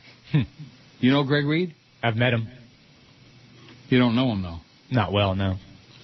He's well-liked now, I'll tell you that. He is badly missed. Sorely missed. Sorely missed. But nevertheless, can't cry over spilt milk, you know what I'm saying? Right. Water over the bridge, bridge over the tender. Still haven't heard from George. We'll keep you posted. I bet you there's a lot of people out there on pins and needles waiting to find out. Well, they can all find out on Friday for sure. LB says, if George does land a new gig, will you be a guest on his show and talk Schmidt on Joe Bell? That would push him over the edge and flog his Molly real good. Are you and Norma secret lovers? Is that why you pay him to bring disaster into life? Oh, my God, me and Norma? What a thought that is. Neil, the listeners know what's best for you. Do as we say. It says, expert advice. We know what's best for you. Do as we say. Yeah. Uh-huh. Everybody out there is a real expert. Give your bonus check to George. Do this, do that. Bah, bah, bah, bah, bah. Call the FBI. Yeah. I think there's something in the air. It's not just the Schweinhund flu. There's something going on. It's called the boogie woogie flu. Now, what's the deal? You don't have the music now? You don't have George's library yet? No, not yet. Well, maybe he can bring it in there, and when he comes in there, we can put him on the air. Have you got extra microphone in there in that little broom closet you're in? Not in this room, but he can go in the other room, and I could pot him up from there. Really? Yeah. Well, let's hope that happens, and let's hope he announces a great new deal, and that I'm part of it. I don't think they can afford me across the street. No. Do you know how fast Joe Bell would say, hey, good luck to you, okay? We'll pack you a sandwich on the way out. Do you have any idea how fast in spite of your protestations? How fast? Like that. Well, it be the 12 to 1 hour on WQAM. Look at who that is. Everybody look at who that is. Lordy, Lordy, look at who that is. Daddy with his ribs. He's a racing whiz. Race around in his car, that is. The race driver that never wins. Daddy with his ribs. Now see here, all you kids. They call me Mr. Ribs. One day soon I'll win a race in my Rocket 88. Oh, well, hey, baby, you sure look fine today. Uh-huh, Mr. Ribs, did you win the race? Oh, well, I came in at 35th place. Well, you earned yourself some ribs on the plate. Forget that, honey. How's about a date? I ain't gonna take that chance. Not if you keep coming in last. Is that why you don't go out with me? You ain't too slow. You can't compete. Well, I may be slow on the street, but I sure be fast on my feet.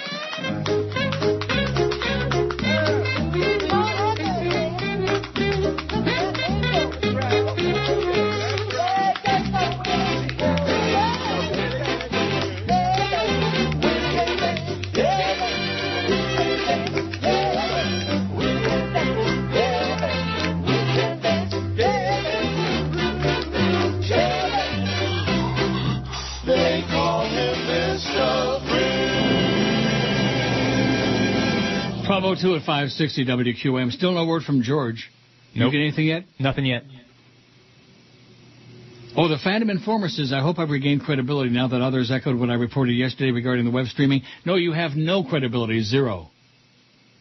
Phantom Informer. Anybody who doesn't have a name has no credibility with me, especially the fake Phantom Informer. It's shocking to hear about George and 790 The Ticket. We're on pins and needles. Let us know what you hear from George. WTKS in Orlando has been unresponsive to my inquiries. I guess you were right, sadly. Yeah, I was right, and you're full of crap as usual. No credibility. Oh, WTKS in Orlando wants the Neil Show. They want a simulcast. No, they don't. Mike says, if George gets his own show, do you think the I'm Your Friend guy, Reverend Jones, Eddie, Chamba, the insurance guy, this is some compelling radio guy, quarter schlock guy, Hi Ron guy will follow George and do the same bit? This might make for some compelling radio, it says. Yuck, yuck. Jason says, come on, every current GM or PD is worse than the previous. That is absolutely incorrect. Absolutely untrue. When Gary Lawrence came in at INZ and replaced Stanley Cohen, I mean, you got to be kidding me. This is another radio expert. Everybody out there who ever listened to a radio, ever owned one, ever just walked by and heard somebody playing one, is an expert on radio. Here's one from the fake Joe Bell. It says, I'm glad George has a meeting at the ticket. Did George discuss his non-compete clause in his contract? George said his contract was full of holes, true. However, the only holes were in QAM's favor. Why would we fire someone who can go back to work so fast? I might not be able to program a station, but I'm not stupid. When George calls in, have him go over his contract and tell you about the no-compete. The fake Joe Bell. I don't know. I really don't know. Alex says, hearing you almost curse on the air yesterday was very funny. And to welcome Flea to the show, how about some Mickey bits? No. Do we need to welcome you to the show? No. But I do like the Mickey bits, though. Well, I'm happy for you. They're overplayed and boring. I'm tired of the frickin' Mickey bits. And hear that almost curse on the air. Yep. As you know, I said the first two letters and the last two didn't quite come out. Somehow. Well, I caught myself in mid-word. Barely. Not knowing, of course, that we didn't have a functioning dump button on this end and that you didn't have any idea where the one was down there because nobody showed you. No. Oh, here's one that says, just wanted to let you know the stream cutting you off is also cutting off your live spots. The sponsors might not like it. Well, the sponsors aren't paying for the Internet. As for tomorrow, I don't think the About 30 drop is appropriate for the amount of people who are going to listen to the Canes game. I'd be surprised if there were more than 5, and those 5 will be QM staff. And again, this guy out of touch. Let me say it again. QAM.com tomorrow will have the baseball game. NeilRogers.com will have our stream of our show like always. I don't know about that. Oh, I thought that's what you told me. I said maybe, but Eric wanted me to record the show. So that might mean that it's not going to be on NeilRogers.com. I'll check with Eric to make sure. I don't know what you're saying. Well, I think that for right now, Eric gets his streaming from the WQAM website. So if the website's carrying the baseball game, then that's what he's going to get. Oh. But I'll just verify that with Eric, though. Oh, the fake Greg Budella's back. Just won't go away. I told you months ago that all sports hosts should go to 560 and 790 should go back to talk. I wish George well. Observations for the ratings. Sports seems to be on the decline. Talk is up. Paul and Ron, Bubba, Neil, Rush, Schmidt, Dan LeBastard all seem to do very well. Not LeBastard. He went way down. Lincoln Financial seems to be making the wise move. Your only hope is Sirius XM. Tim Sabine still wants to talk to you, but never wants to hear from Norma again. Good. I'm real happy. Maybe you and he can have a really great life, fake Greg. Isn't it amazing how the same people keep hawking and pushing the same dumb crap, just like that Phantom Informer. Oh, TKS in Orlando, bada-beep, bada-boop, bada-bop, and here's the name of the Linda Brown and Fudge Brown, and oh, my God. Keep plugging the same garbage and the same nonsense because you're delusional. You sit around and you fantasize these things, and then you try to pawn them off on poor slobs like me as real. But, of course, we all know there's only one Israel. Ain't there? Ask Drew Lieberman, he'll tell you. Ask Wolf Blitzkrieg, he'll tell you, too.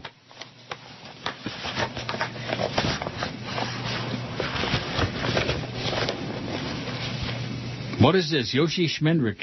This is from last Thursday. I've still got stuff from last Thursday. Yoshi Schmendrick says, Flea is the underground snitch. Are you the underground snitch? No, I'm the above ground snitch. Flea, quit bullshitting about not knowing anything. Neil, I can't believe you're not interrogating this little weasel. Wow. There is no way he knew nothing. I'm also suspicious about him not getting any money. They might have kept that down low. Think about it. Yeah, so low it's a 0. It only makes sense not to tell you, even if they did give him something. George was the redheaded stepchild in that building. You know why, Flea? He's the only one who wasn't obsessed with dumb jocks.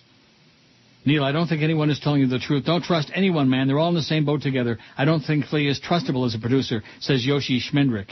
Oh, I asked for more money. And? They said, no. And then I said, well, how about some Beasley stock? And they said, no. No. No. Yeah. So my next, I'm going to at least ask for a laptop.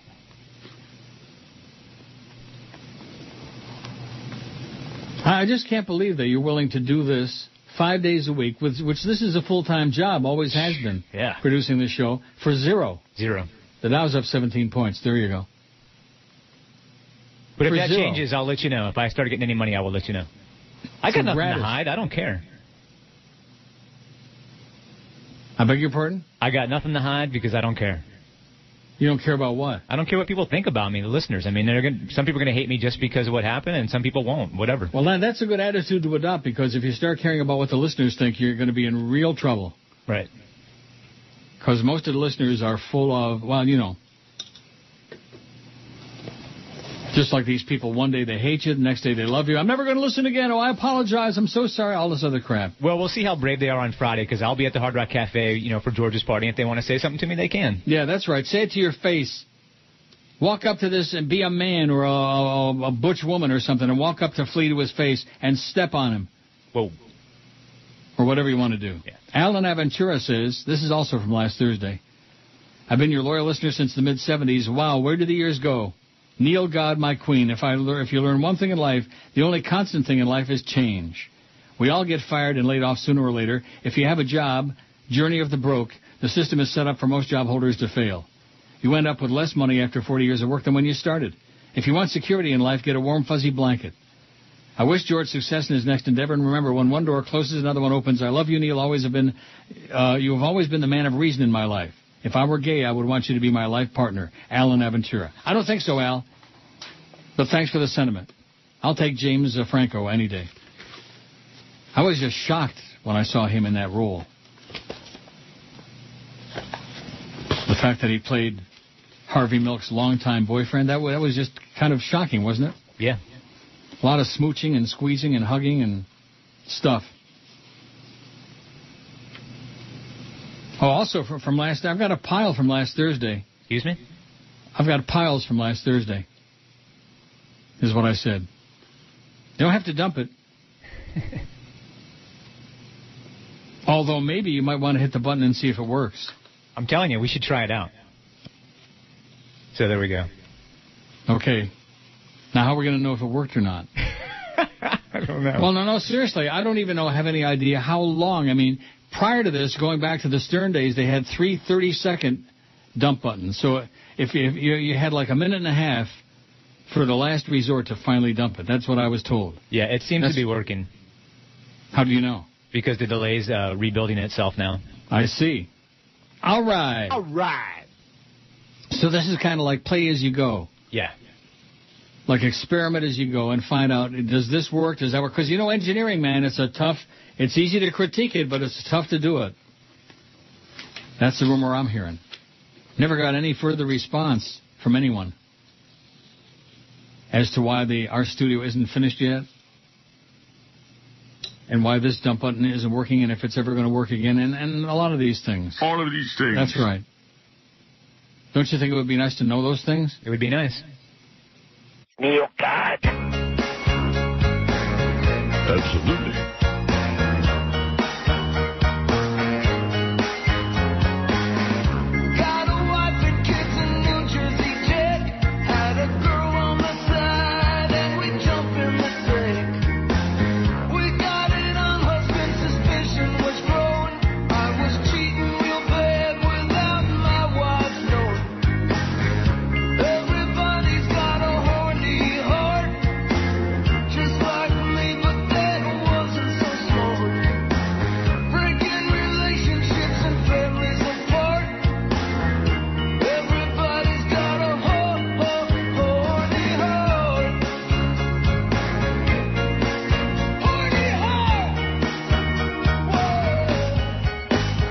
Twelve 17 at 560 WQAM. Happy Tuesday to you. Still no word from George. Now, is that a good thing? Do you think that's a good thing or a bad thing? Sounds good. Long meetings are good, I think. Maybe they went to lunch. That'd be nice. Maybe they're hammering out the details. I'd like to see Steve White and George standing next to each other. That'd be good, because he's like 6'5". And George is about 5'5". 2'5". They could use a 2'5" over there, I'll tell you that. They would kill for a 2'5", especially after your buddy Sid the Kid. He sent me something on email this morning with an attachment. I deleted it right away. Sid Rosencrantz, Schwartz. Oh, yeah, he hates me. Why does he continue to try to inflict himself on the other broadcasters in the market? I don't understand that. Well, he thinks I took a personal shot at him. I don't even know the guy. Personally, he could be the greatest guy in the world. I just said I didn't like his show, and I don't understand why they would hire that show to come over here when it didn't have ratings. Right. Okay? No, but that wasn't responsive to my question. Why is it that he wants to schmooze and cruise with all the other people on the air in the market? What is that all about? I have no idea. I don't want anything to do with him. I don't want to know from him. I don't want to smell him. I don't want to hear from him. Stay off of my damn email, said the kid. You schmuck. Stephen Kendall says, I saw the Milk movie. I thought Sean Penn did a great job. The story was interesting. I was too young to notice what a hateful Nazi bitch Anita Bryant was. Who the hell was she and where is she today? And then it says, I guess it's good that nobody knows. She was the orange juice queen. She used to do all the spots for Florida orange juice, and she was a marginal singer. Marginal at best. And she was married to Bob Green, not the Bob Green from IOD, but a old radio guy named Bob Green, who turned out to be gay. Yeah. They found out some of his ex-boyfriend's identities, and that was kind of a mess, but it didn't help. Anita Bryant, hateful sow. Another one of these Bible-thumping bitches. That's who she was, Stephen Kendall, the orange juice queen. And then she lost the affiliation with all the controversy. She lost the affiliation with the Florida orange juice growers, and they canned her ass. Still no word from George. Boy, I'm on the edge of my chair. I'm on the edge of my seat. Sal says, I would pay $5,000 to punch that fatty Joe Bell right in the gut. What I want to know is why they re-signed you if they hate you so much. Why is that? Maybe you can tell us. You've got the inside track. I do? Yeah, why do they re-sign me to 5 more years if they hate me like poison? Maybe they don't hate you. Why do you say that? Well, maybe they hate you, but they like good ratings. Wait. Oh. What? They like good ratings? Yeah, sorry, I slipped. Is that why they've done everything in their power to destroy the show and to deball the show?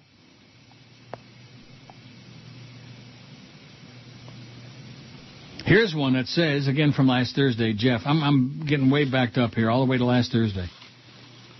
I wonder why that is. Well, I never got to these. There were so many. This is right after George got canned. Jeff in Boca says they can just fire George outright. It's their decision, or they could claim it's about finances instead of firing him. They could have offered George the option of a pay cut. That was never offered, am I right? They never said, well, how about if you do it for 30 or 40 or whatever? Am I right? Yes. And why would that be? Not sure. It says, I know if they did offer him a pay cut, it probably wouldn't have been accepted by George, but I just want to know if they offered him the option. I don't think so, and neither does Flea. If they didn't offer him the option of a pay cut, then they're full of Schmidt, it says. Well, we know that. Rocky says, first Joe Bell and Joyce deballed your show, now they've deballed you. You used to be untouchable. You were the most powerful person on South Florida radio. Management feared you. You could say and do anything. Now they've muzzled you and fired George without you being able to do anything about it. How sad, says Rocky. How very sad. How sad. What am I supposed to do, sit on the floor and cry? Paul says, damn, George was the man. The show simply won't be the same without him. I'm confident that Flea can take up the slack. Thanks, douche nozzle Joe. Well, at least he didn't say the C word anyway. No. That gets him really frazzled. He just goes ballistic. I wonder what ever happened to Chris from FSU. We never heard a follow-up. The Dow's up 18 points, by the way. Big deal.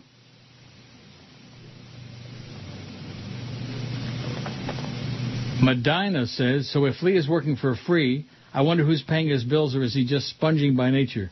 No, he's not working for free. He's just doing this part of his job for free. Right. He gets paid to do his other 4 or 5 jobs. Right. They kept my base the same and just added duties. How can they do that? I mean, unless you just agree to it, unless you're just a wimp. Well, at this point, I just want to, continue getting paid. Keep your job. Right. See, I know that's strange to a lot of people out there in Radioland, but if they would just wake up and sniff the daffodils and see what's going on with the economy, American Express just announced they're laying off 6% of their workforce, 4,000 jobs worldwide. Yeah, if this would have happened, 4 years ago, 3 years ago, I would have said, no, I'm not doing it. You got to pay me, but, it's happening today, so I got to do what I got to do. Can't just walk out in a huff, just like me. Just like me. If this would have happened a few years ago, when the economy was different and there might have been something else out there. But the problem is there's no money in this business anymore. Don't you people understand that? There is no money in this business. They aren't paying anybody anything. The name of the game is open up a pot and put a bunch of syndicated crap on here, like that Clem Cadiddle Hopper cow pile across the street, which maybe that's what George is going to replace. Who knows? Maybe. Still no report from Jorge. Carl says, You can hear the obvious pain and disappointment in your voice over this whole fiasco. Again, this is last Thursday. Yesterday, we all waited knowing the inevitable was going to happen, but we were all in a state of denial. To all of the people who are trying to pin the blame on you, they need to go to the kitchen, climb into the microwave, and have somebody press start, as if they could find a large enough microwave. Don't they realize you did everything you humanly could and then some to keep George? Oh, how I'd love to see Norma and Joe strapped together in the spooning position. You decide who gives and who receives, and stake them down at the shoreline at low tide. We can then all sit and watch as the tide comes in and drowns these two worthless turds. I look forward to George's summer fill-in, but I don't know if I can listen with Flea. No offense, Flea, but you're untested. Wow. Your task, be yourself and prove all the haters wrong. I will honestly give them a chance and listen. I don't want to ramble on and on filling the air with venom, but fill in your favorite curse word, blanket. George, good luck, and thank you for 19 wonderful, funny, and entertaining years. A loyal fan since the mid-'80s, Carl. Thanks, Carl. That's from last Thursday. Also from last Thursday, boy, got a lot of old stuff backed up here. A couple more. And, of course, we're all sitting on pins and needles waiting for a text message, an email, or something from little George. I mean, if they're just having a meeting, like you said, it's probably good. Oh, Barry Jackass may have some news. Uh-oh. Will you allow George to call in on the bat line to discuss interview with Steve White? Word is Steve White, George Sedano, Miguel Escobar, and Mark Hockman are very excited about George. John Wiener and Josh Friedman, not so much. They want the station to remain all sports. Well, there's two brilliant programmers for you. Stu Gotts and Josh Friedman. Oh, my God. They're the brain trust over there. Holy crap. Oh, we want the sanctity of sports. Yeah, it's working so well for everybody. A wall of it. Yeah, a wall. A wall of it that you can smell from a million miles away. Barry Jackass seems to have the inside track, you know what? Of course, they have that incestuous relationship between Across the Street and the Herald. And it was nice of you finally to write a story about the ratings, Barry. That was nice. It only took, about 2 weeks before you finally got... Neil Rogers. God. Darn it, I told you, don't bother me while I'm in here. Arthur. Hello? It's Mickey Mouse. Oh, Mr. Mouse, good morning. How are you? What the hell are you doing to me? Nothing, sir. You're freaking killing me. No, I'm not. I got David Kelly calling me every 3 minutes. Why did we move the practice? Sir, you told me to move the practice. I didn't tell you anything. You must have misunderstood me. No, sir, you said move the practice to Monday. Hey, listen, butt wipe. I'm the boss. I make the decisions. You take the heat. Right. You move the practice. Okay. How we doing with it anyway? Oh, my. Hold on. What is it? Remus. Yeah, boss. Shut the hell up. I'm on the phone, Remus. Eisner. Yes, sir. What was your question? I'm telling you, I'm going crazy over here. Between David Kelly and now Michael Jackson calling me every 3 minutes, I'm going to go out of my freaking mind. Hold on. Remus! Can't hear you, boss. Stop it, Remus! I'm sawing the floor, boss. Stop sawing the floor, Remus! Remus! What's this in my hand, Remus? That's your penis, boss. My other hand, Remus. Oh, that's a phone, boss. Right. I can't hear anything, Remus. Stop sawing the floor. Sorry. Eisner. Sir, the moves are working out very well. The practice is fourth in its time slot and moving fourth up. in its time slot? Christ, are we even beating the WB? Barely. Oh, my God. The Michael Jackson thing was a rating success. Of course. Hold on a second. Remus. Yeah, boss. What the hell are you doing with a harmonica, Just Remus? play a little song for you. Don't play it, Remus. I'll jam that thing down your throat. And get that bluebird away from me. Oh, come on, bluebird. I'm allergic. Eisner. Sir, over 25 million people saw... Shut up, Eisner. Listen. Yeah. You see me, what I'm doing here? Sir, you're on the phone. I know I'm on the phone. Do you see what I'm doing? Use your imagination for crying out loud. I'm moving my hands up and down, side to side. I'm the puppet master. I say it, you do it. Now Fox is going to air all the stuff that you cut out of the Michael Jackson interview. But sir, you told me to edit out all that stuff to make him look like a freak. Puppet master, me. Idiot. Oh.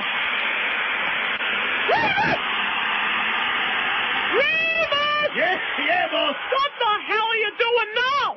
Fix fixing the floor, boss. There's nothing wrong with the floor, Remus. What's this in my ear?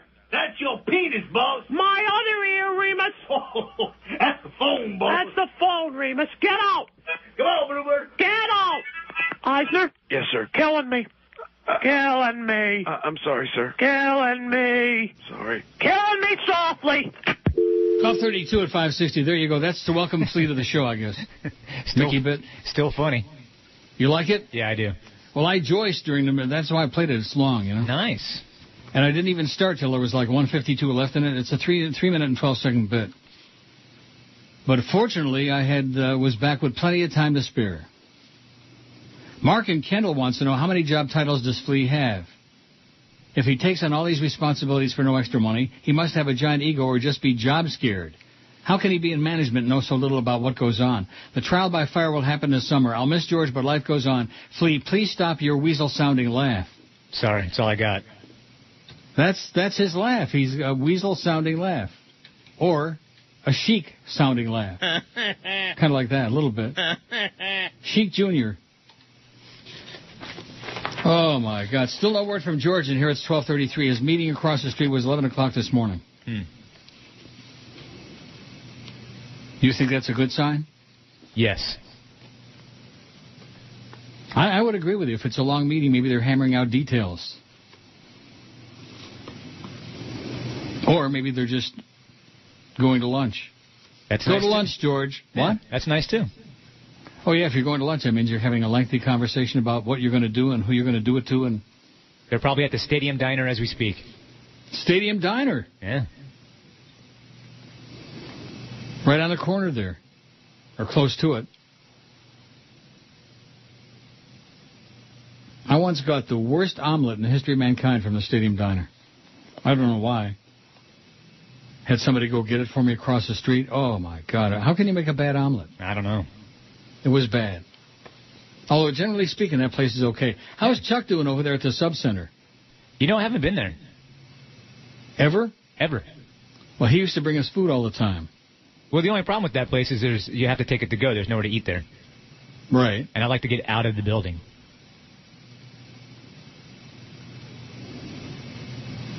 He used to bring us food all the time, Chuck. He's a good guy. Yeah, Howie's used to bring us food all the time, too. Yeah, that's right. A lot of people used to bring in food to the station all the time before your good buddy, Fat-Ass Jolly Joe, decided he was the only one who could eat. No more food. That was just another act of insolence. Part of the whole ambiance. I mean, what is the purpose of that? Is it an ego trip? Why do people in management do things like that? To try to make everybody else's life less pleasant than it was before?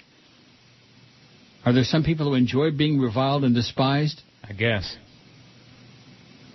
What does he tell you? Nothing about that. About anything? They don't tell me much. I'm on a need-to-know basis. Well, that's not true. You seem to know stuff before. I mean, you're the assistant PD, for Christ's sake. Yeah, I know some stuff, but a lot of the important stuff they keep close to the vest. Yeah. And like I said before, they stopped asking my opinion on stuff about a month or two ago because I always say the opposite of what they want to do. Oh, the fake Joe Bell says, to answer the question as why we kept you for 5 more years, if we hate you, Flea is wrong. We don't like your ratings. Joe Rose is proof. We like the numbers to be as low as possible. You should get a new agent. Norma Kent did a good job of negotiating your contract. A good job for us, a bad job for you, and, of course, George. You pay Norma, he works for us. Thanks, Norma, says the fake Joe Bell. How do you like that? Was that a shot at Joe Rose? Yes. Well, William says those Mickey bits never have been and never will be funny. He's crazy. One thing about the Mickey bits, people either love them or they hate them. I can take them or leave them. I mean, I've heard them all so many times. I've played them all so many times. They don't do anything for me other than that particular one is long. Oh, more low-priced pharmaceuticals, more junk, more spam here on my Hotmail. I'm looking to see if there's a follow-up from your friend Fat-Ass Jolly Joe, but there's not. Very thin-skinned in engineering. If they don't want to be thin-skinned, then get everything done right, like including our studio. Get it ready. Are they working on it as we speak or not? They're all actually working in here. Like where? Steph X is about 3 inches away from me doing some work with Timmy. Yeah. They're hooking up to DCS right now. Well, that's great in there. We'll have it in both studios. That'll be nice. I don't understand. Where do the extra DCS come from? They had a backup, I guess, just in case, because they don't make them anymore. That's correct. So they when this one here goes down, that's going to be real tourists. Let me tell you right now. Right. So they have an extra one as a backup just in case that happens. So they're hooking that one up. Do you know when they shipped the one here, they had to take it all apart. They had to take the hard drive out to get it through customs. Really? Well, you know, because everybody's real nervous. It was right after 9/11. It was a couple of months after 9/11. Oh, there might be a bomb in there, you know, like that. Who the hell knows? Maybe some Sri Lankans are hiding inside of it. They seem to be everywhere. Man, these guys are in a position right now. They better hope I don't pass gas. Really? Right on Steph X's head. He's under your rectum ass? Yeah, but I won't do that, though. That guy's We've huge. heard that expression about having your head up your ass, but this gives it all new meaning. Jay in Baltimore says, thanks for recommending Doubt. I was reluctant to watch it, but once you said it was good, I decided to give it a try. The movie was fantastic, well acted and well written. As you said, Meryl Streep acted her arse off in that movie. Yeah, she was great in that.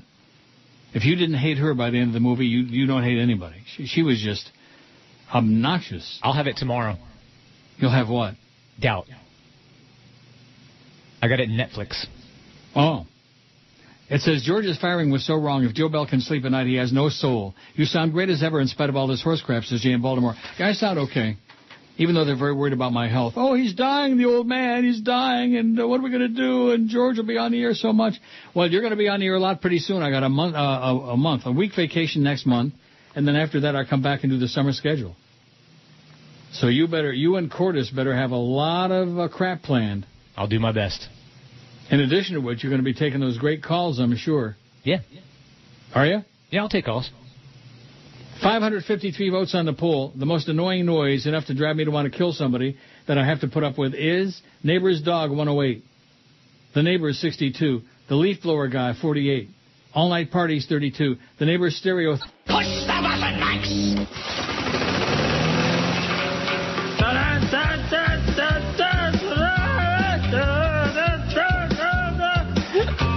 My drunk friend sits on his bar stool. And my bar stool does something that's real cool. And my bar stool was a lawnmower. And my bar stool is the real goer. Hey! What's up, baby? My bar stool ain't for the street yet. My bar stool busted by the heat, yeah. My bar stool drove it too high now. My bar stool got a DUI now. Take a little trip. Take a little trip. Take a little trip to jail. Gotta sell it quick. Gotta sell it quick. Need the money to make bail. Oh, feels so good. 12:45 at 560 WQAM. The fake Tom Jicker says, if George gets hired by Waxy, will you allow him to play your bits? Of course not. Will Boca and KJ be allowed to produce bits for him? That's up to them. Right? I would assume. I mean, if he wants to cut a separate deal with them and they want to do stuff specifically for him, they've already done that. Made bits specifically for George, right? Yeah. Well, that's up to them. But as far as will we allow him to play the bits from this show, of course not. I mean, I love George, but I'm going to hand over the whole all these years of this stuff? No. No way. I beg your pardon? No way. So you're in agreement on that? Yeah, I agree Still with you. no report from George, by the way. The meeting was at 11. It's now 12:46. Hour and 45-minute meeting. It's a long meeting. I sure hope they're not just pumping him for information. You know how that goes in this business? Oh, yeah. They pretend to be having a meeting with you with the idea of maybe hiring you, etc., and then come to find out they're just probing you. Here's one that says, hello, Neil and Flea. The reason why George's interview is taking so long, he's working on a deal to bring your show over there for more money, ? Oh, yeah. Oh, yeah, they got lots of money over there. Not. Anyway, if he does get the job during the daytime, only time I'll listen to him is when you go on vacation. Also, Flea is doing a fine job. I used to listen to him back in the Zeta days. Have a great day, guys, says Jay from Cooper City. He used to listen to you on Zeta. Look at that. John says, I remember when I was younger, a bumper sticker that was showing up on cars said, Anita Bryant sucks oranges. Oh, she was just the most hateful sow. Is she dead now? No, I don't think so. I only wish, but I don't think so. But her whole career went right down the toilet after that whole business. When your business is hate, it often doesn't go really well. Oishmoy Juice says, I ate at the Stadium Diner in 1993, and I still have wild diarrhea. The food was very tasty, but I made it as far as the parking lot when my rectum exploded like a landmine. We settled out of court. We settled out of court. The Mickey bits are fantastic. Keep playing them. Never had a life, it says. I have no life. I'm sure of that. Here's one that says George got whacked because he didn't have a voice for radio. He was too monotone. Very boring to listen to. Can't see him being an on-the-air personality. And as you've mentioned, advertisers decide what they want. I think they still remember his many shows devoted to ass-eating. I'm sure that went over big. George had a lot of sponsors, by the way, for a guy who was just like the producer. Also, his views on religion were probably another factor. I'm not personally bothered by either topic and happen to agree with him. Some advertisers might be worried that their customers may see them as agreeing with George and his atheist views. George isn't an atheist, he's an agnostic. I'm the atheist. Get it right, Amvids. Anyway, I enjoy listening to you regardless who's operating the board. I'm the atheist. George pretends to be an agnostic. Maybe because it's more palatable, it's still no message from George. Nope, and Anita Bryant is alive. Oh, Christ. She's got to be 69 years old now. 69, huh? Don't say that. She was kind of like a predecessor to Joyce. Same mentality. Phony baloney. Hypocritical. I bet you Joyce farts a lot. I could be wrong about that, but I bet you she farts. And she probably inhales like crazy, too. She probably, takes her hand and, pushes the fumes toward her nostrils. Oh, so anyway, you tested out I keep forgetting this, you tested out the talkback, which worked fine on your end. But mine, forever and ever, as long as I can remember, it doesn't work. Well, what I have to do, it'll work. What I have to do is make sure that your pot is off, and I have you in queue, and that should work. All right, well, let's do a little experiment. Shut off my pot, put it in queue, and I'll talk.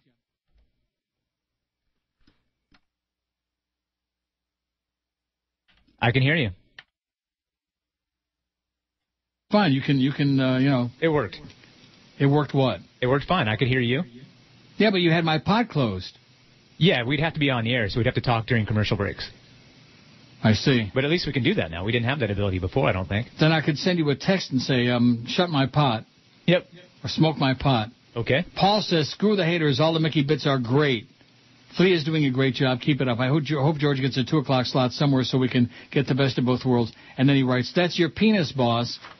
See, if I'm George, that's what I'm pitching. Put me on 2 to 4. Yeah, that's a great idea. Or actually, I guess Levitard comes on at 3. Put me on 1 to 3. Mm-hmm. Right after Cowturd. Cowturd? How'd you like to follow Cowturd? Cowpile. Remember how angry they got when you were spreading the rumors about, was it you or was Cordis, I think?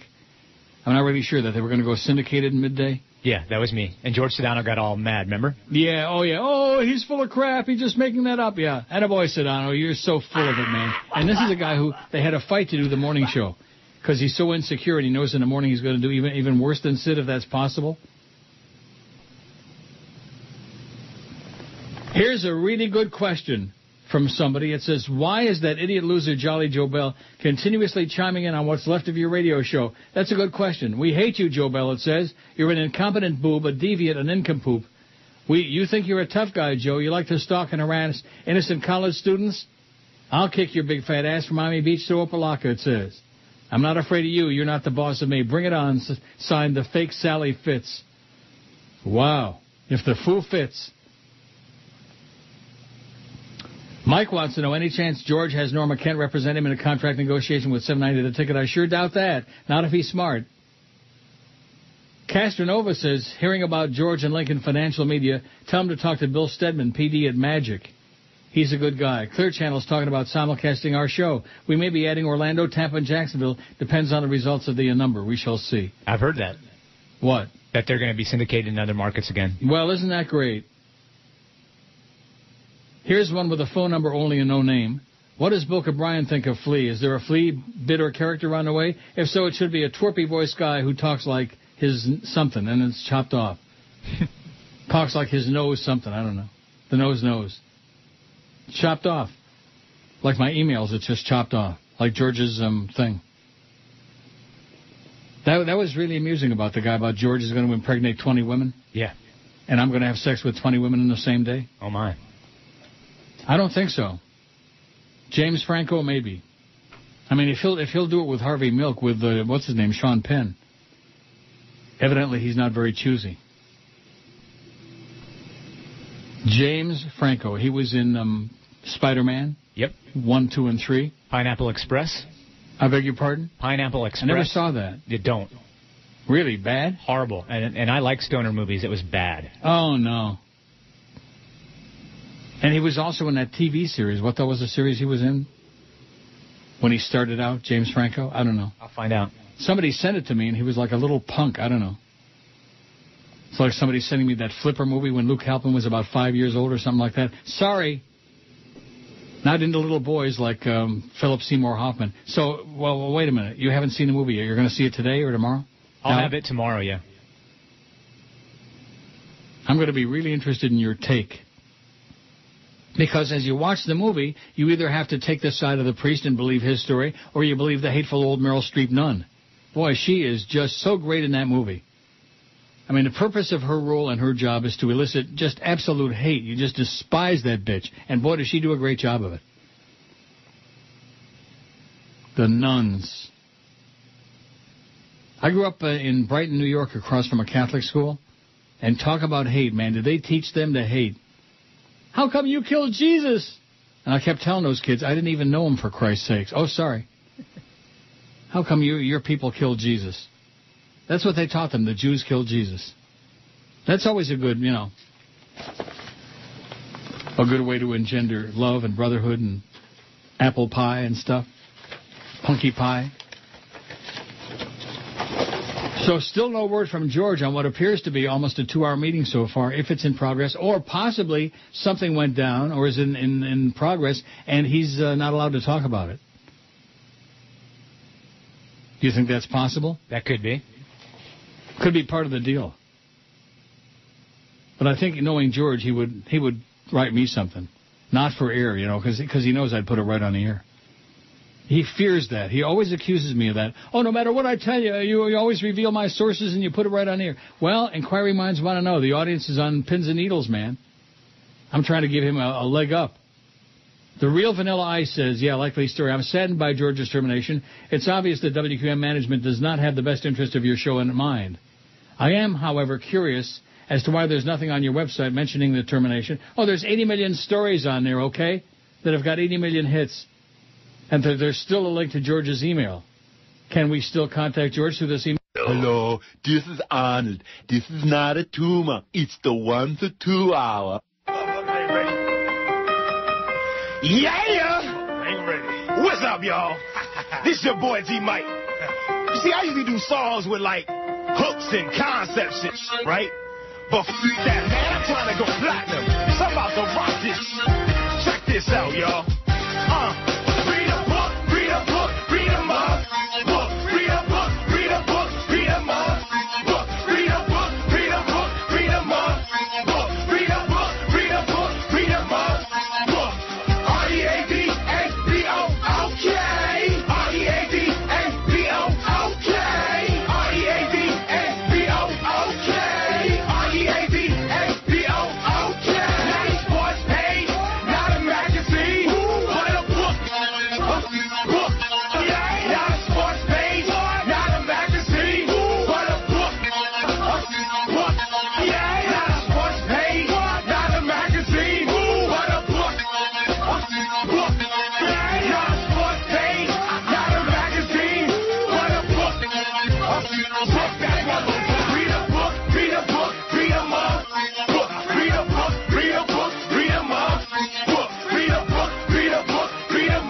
book, read a book, read a book, read a book.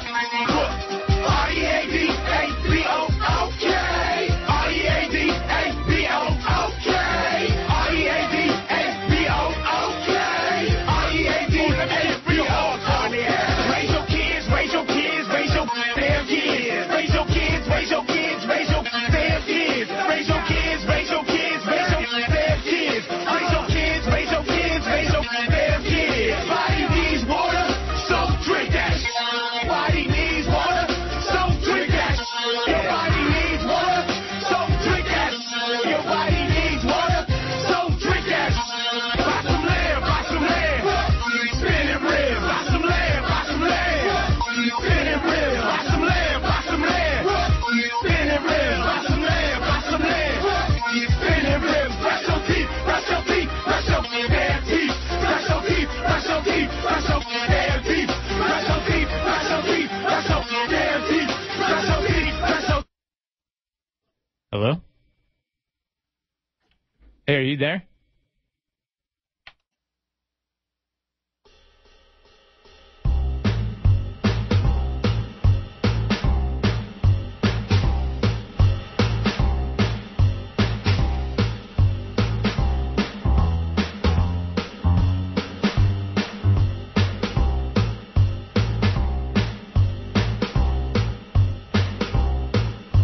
I think I've lost Neil. But I'm assuming that you people can hear me. So I'm not sure what to do. I'm going to wait for an engineer. Engineer's on the way, hopefully.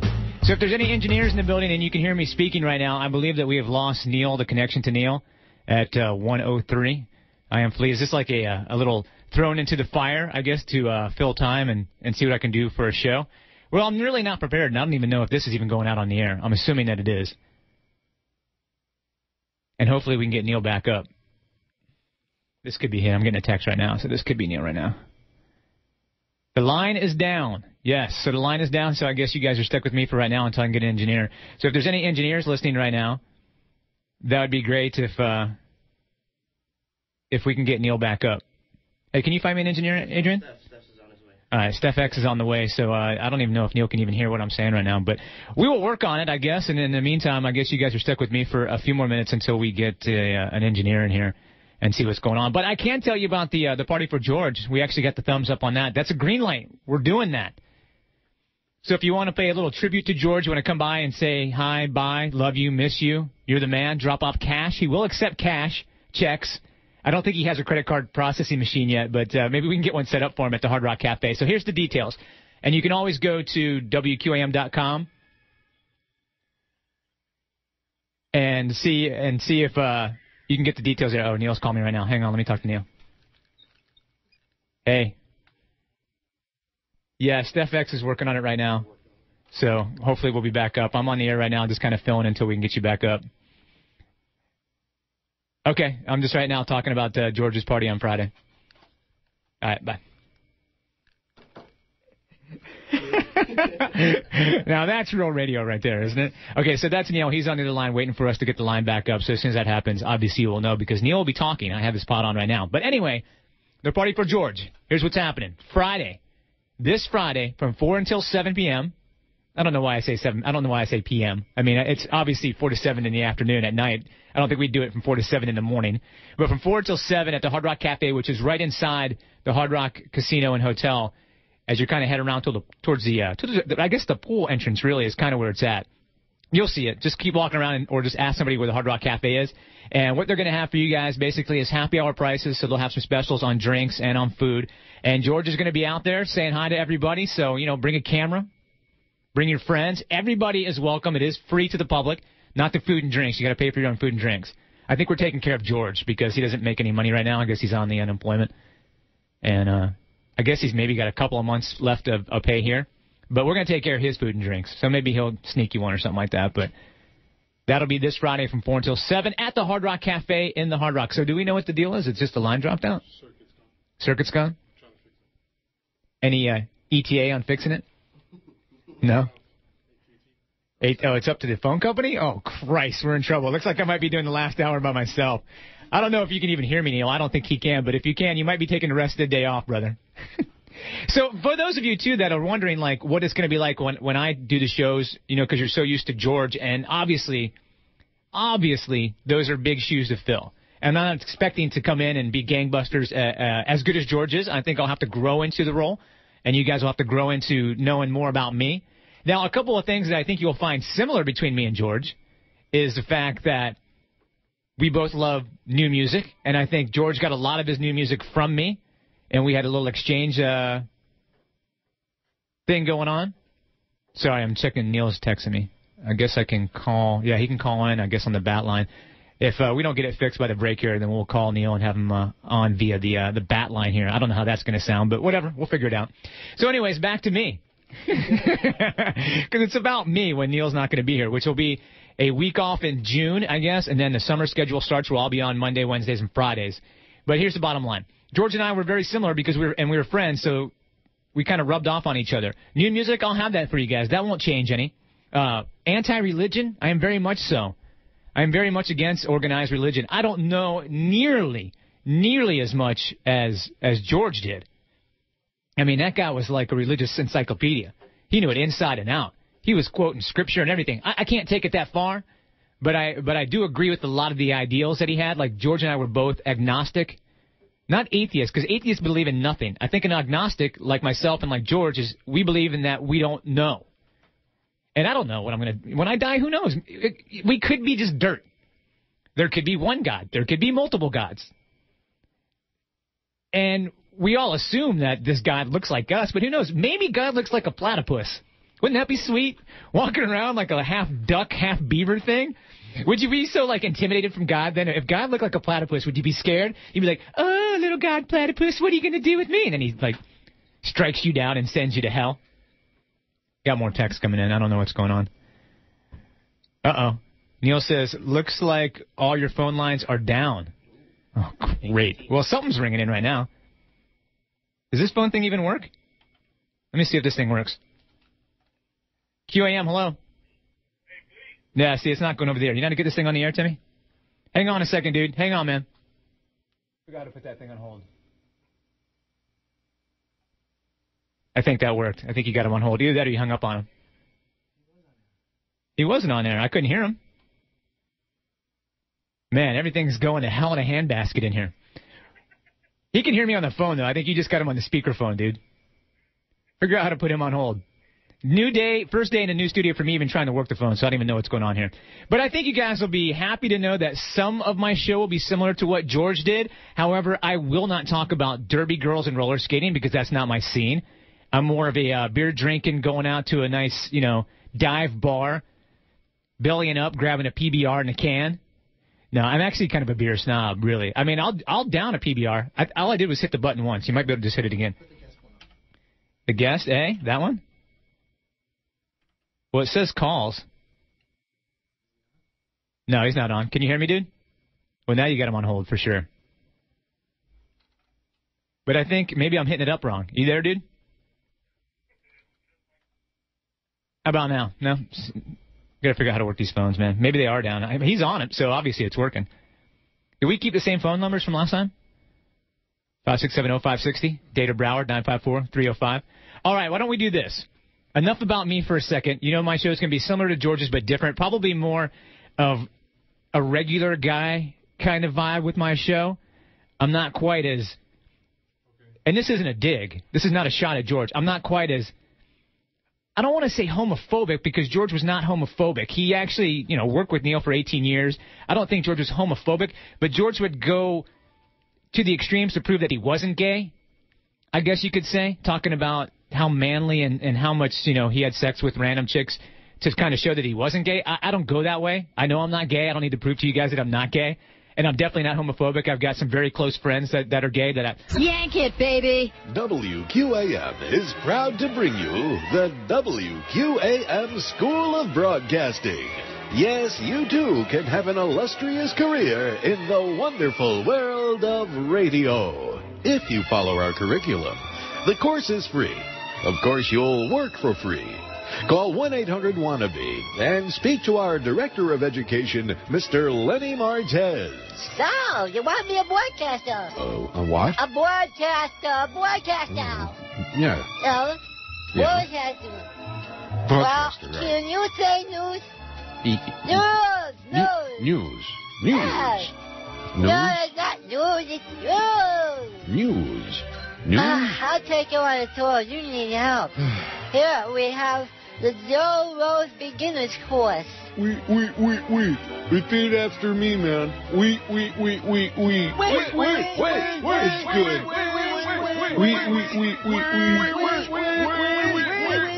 And over here we have the effect of the Riverway Road. We know what you need. Hey, give us a call. All you gotta do is call us right now. Repeat after me.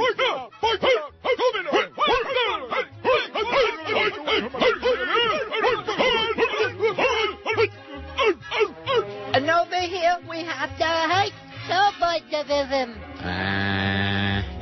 And open your books to page 14. Repeat after me. And, no, that's what I want you to repeat. Go ahead. Okay.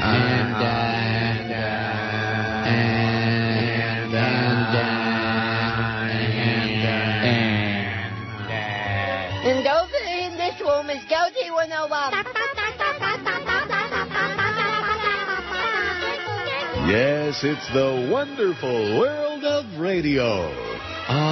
Radio, where you can hear your own voice. Let the WQAM School of Broadcasting provide you with the essential tools you'll need to make your wet radio dreams come true. I mean, one come true. The Dow's up 16 points. Oh. And we're back on the air from here. Oh. So what happened? They said it was something with the phone company. Well, guess what? I think all your other lines are down, too. They were working, actually. They were? Some of them, I tried to call you on the bat line. I don't have any dots on my phone. Yeah, I don't know. Maybe just the local numbers are working, because once you dropped off and I started talking, the phone lines lit up. Really? And then I couldn't answer them because the phone was in producer mode. And what about the bat line? I don't know. I don't have any dots on my phone. Is your internet still working? Yeah. Well, how come I lost all my dots? What's dot all about? Well, it seems like we've got some engineering problems here, Jolly Joe Bell. Yeah.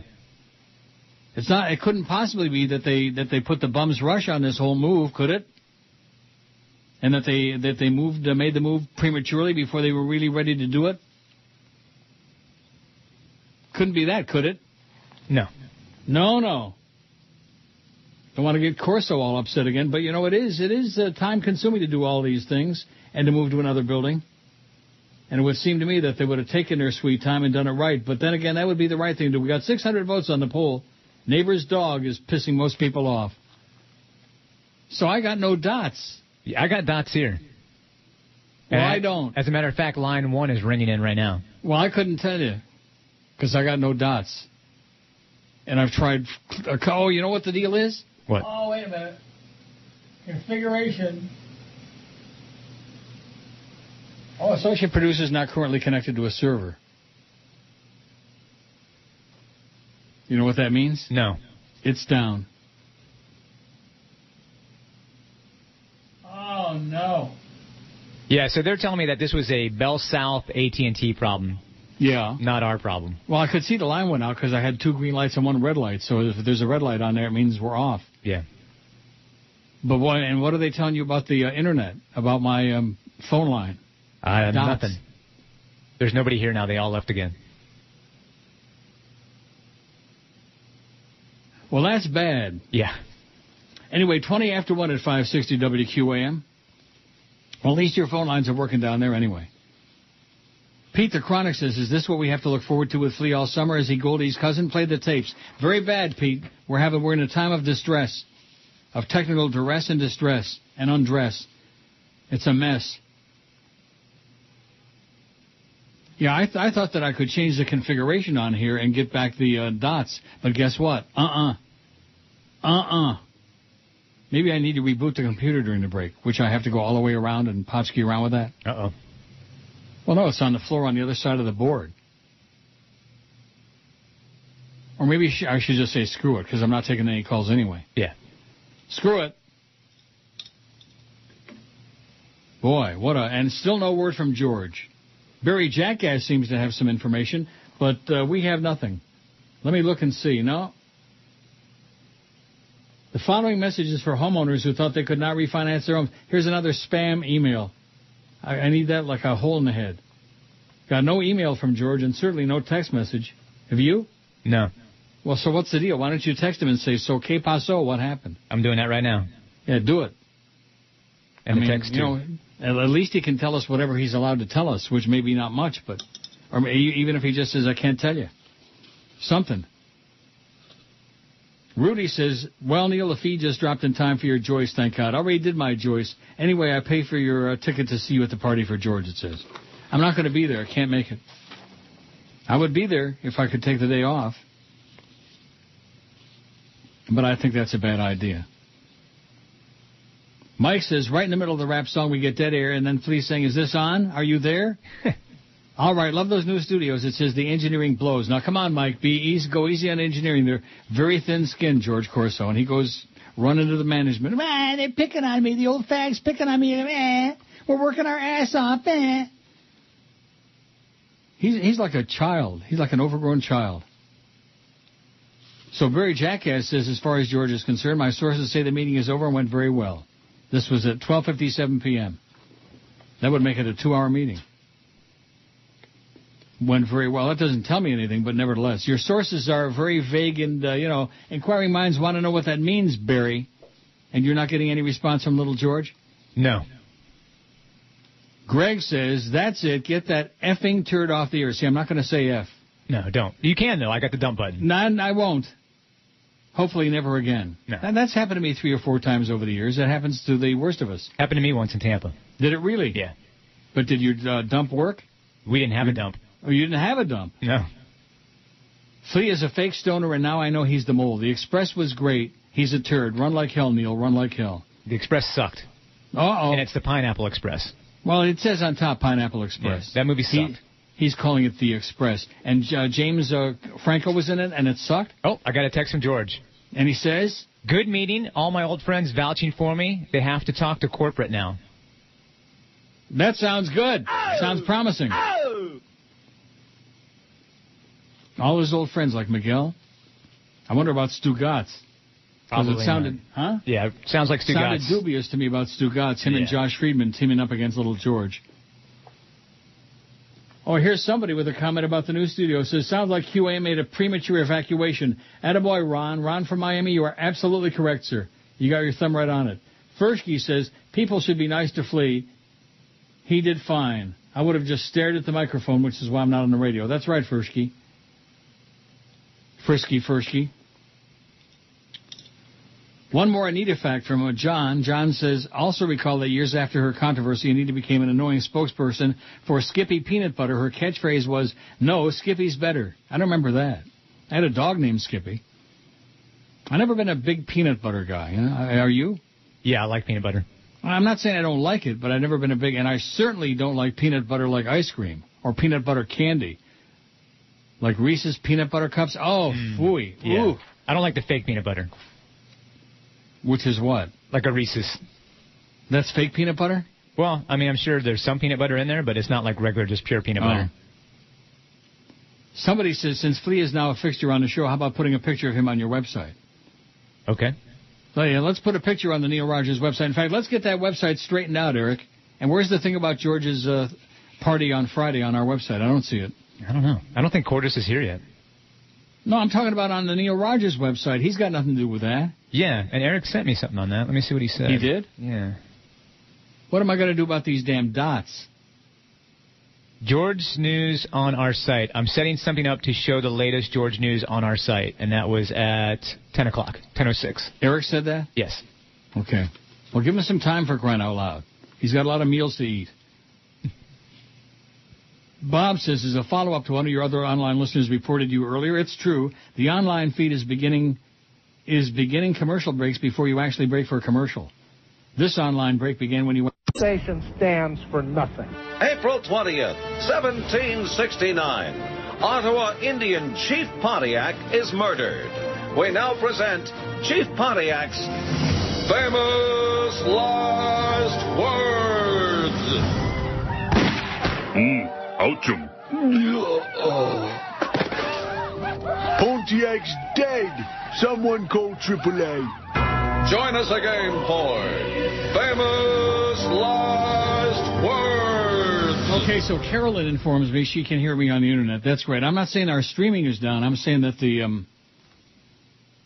phone thing is down between here and there, which generally is a byproduct of whether or not you have the internet working. And you do. I do. Well, it wasn't a marriage proposal, but... In fact, this thing looks really bizarre now, this monitor for the phone. But I'll deal with that some other time. Yeah. AW, after Woodbine.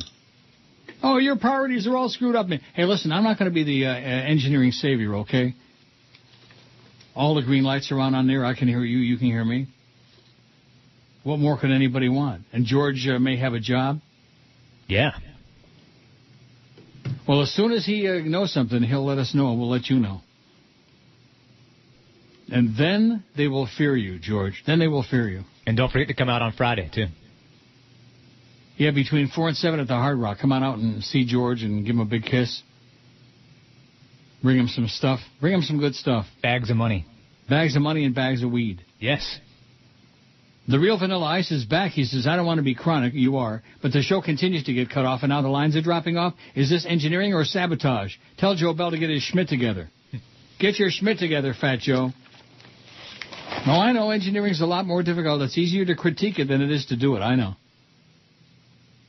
And the lines, the dots went off on the phone, and the connection on there went off at the same time that we lost the connection with Bell South, or whoever it is. How do you like that? The good thing is that my router is still, all the lights are still flashing. That isn't the problem, because if I got to potchkey around with that again, I don't want to have to do it. Cliff and Kendall says Meryl Streep is probably one of the best actresses around. Just like Philip Seymour Hoffman, she becomes a completely different character in every movie. That to me is the key to a great actor or actress. Right. I was thinking that when I was watching the movie. It's funny he should mention that. It says, I plan on watching Milk this Memorial Day weekend, so it looks like rain for the next 10 days. Yeah, you're finally getting your rain. The Lord works in mysterious ways. First you have a drought, then you have tons of rain. Here the sun is shining, and it's pretty nice. Philip Seymour Hoffman, and one thing about him, he's different in every role he plays, as opposed to, say, like somebody like, I've always bitched about this, Spencer Tracy. To me, every movie he was ever in, he was Spencer Tracy playing Spencer Tracy. You know what I mean by that? Yes. I don't know the reason for that. I mean, Marlon Brando, he was a different character in every movie he was in. Other than, what was the movie with Matthew Broderick, where he reprised the Godfather role? Where they were chasing that big iguana around, whatever that was? Whatever that movie was. I don't know. You don't know that movie? No. Well, he was doing the Godfather thing again in that movie. You don't know that? Marlon Brando and Broderick Crawford. Yeah, Broderick Crawford from Highway Patrol. Yeah, I don't think I've seen that movie. What, the one with Marlon Brando? Yeah. Well, that was the only one where he was the same, because he was bringing back the Godfather character. Did you ever see Adaptation with Meryl Streep? No. That's good. I never really liked her until this movie, Doubt. And now I'm just can't believe what a great performance it was. She was fabulous in it. George Ann says, hey, amigo. All I can see is George standing at a bar talking to Steve White, the PD, about working with that family at 790 when they stab him in the hand and choke him to death while sending you his bulletproof vest stuffed with a sports mic. I hope he finds a good gig because he deserves it. Love the show, always listening. Thanks, George Ann. She thinks they're going to pull a Luca Brasi on George. Obviously, that didn't happen because he sent you, maybe with his good hand, he sent you that text message. Here's one that says, hiring George would be a smart move for the ticket. Perfect way to send a big F-U, don't say the word, to Joe Smell and QAM. I didn't say the word. Smart move to put him on at 2 p.m., too, if they do. And you were upset that Flea got Joe Bell's email to you yesterday about George being on your show? Why wouldn't he? He's your producer, after all. Hang in there, old man. Now, why would he copy you on that? Not sure. That's because you and he are really, really tight. I think that's where it's at. Like peas in a pod. Are you? No. You like every now and then like bunk down together? Yeah, we spoon. Do you? When in doubt, you spoon some out? I believe that. War and Peace. Oh, my God. What the hell is this? Giuseppe Biondo. I'd rather hear from Dick Biondi. What the hell is this long, sad, crazy thing? Isn't it amazing the stuff that you get in your email that has nothing to do with you or anything you're interested in or anybody you know? Here's one that says, while you were talking again, your commercial started. I think flea has something to do with it. Blood-sucking tick, not a flea. Yeah, you're sabotaging me, right? Yeah. Don't you understand the streaming is screwed up? But they've been working on it all day, according to you. That's the word. This one says, you cut out as you're reading the email about you being cut out prematurely by commercial. By the way, tell Jason Taylor to stop working with the area Utes. Utes? Does he work with the Utes? He works with the Utes. Oh, no, he doesn't say that, does he? It's close. How's his calendar coming, Jason? I don't know. Has he still got a calendar? I don't know. If he did, my wife would buy one. Really? Oh, yeah. He's got the hots for Jason? Oh, for yeah. number 99? Yep. Ask your wife what she thinks of James Franco. Oh, she thinks he's hot. He is. Yeah, he's a good-looking guy. He is not a good-looking guy. He's a great-looking guy. He's erotic. He looks a little bit like James Dean. A little bit. Better, though. Yeah. I don't think James Dean looked all that good. And I bet you he smells better than James Dean. I've always read that James Dean had very, very bad hygiene and stunk the joint out. In addition to being gay. Which we know James Franco is certainly not. He's a manly man. James Dean was a man's man, and James Franco is a manly man. Although in the movie he wasn't. He was a man's man. Dan says, candy like peanut butter cups use a product called peanut paste. Yummy, it says. By the way, that's the product that had the botulism. Oh, good. Right, the cheap stuff. I'll be sure and get me a big gob full of that. The Freshman, that was the movie. Thanks, Real Rocky. Marlon Brando, Matthew Broderick. You remember The Freshman? Yeah, I do. You see it? I did a long time ago. Oh, Michael also sends me that's what it was. Whole bunch of people letting me know the name of the movie. Scott, Freshman is the movie. Thank you, we got it.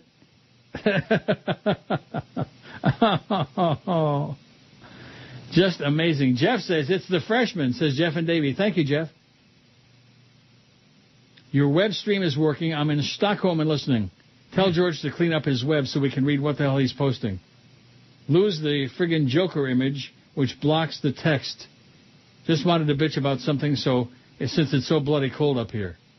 In Stockholm, it's a scenic city.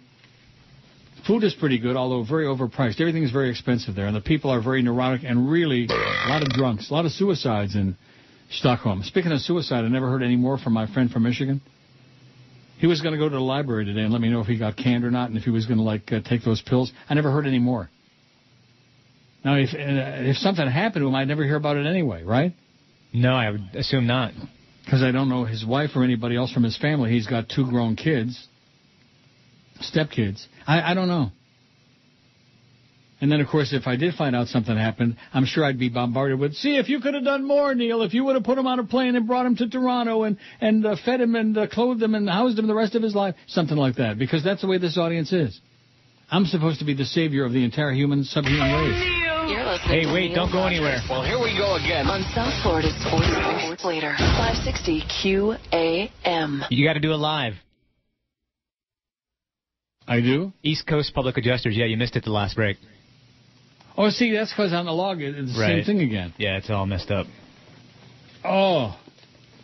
The log, which is done automatically by some automaton somewhere, not by a human person, keeps sticking that thing over there where I would never look for it.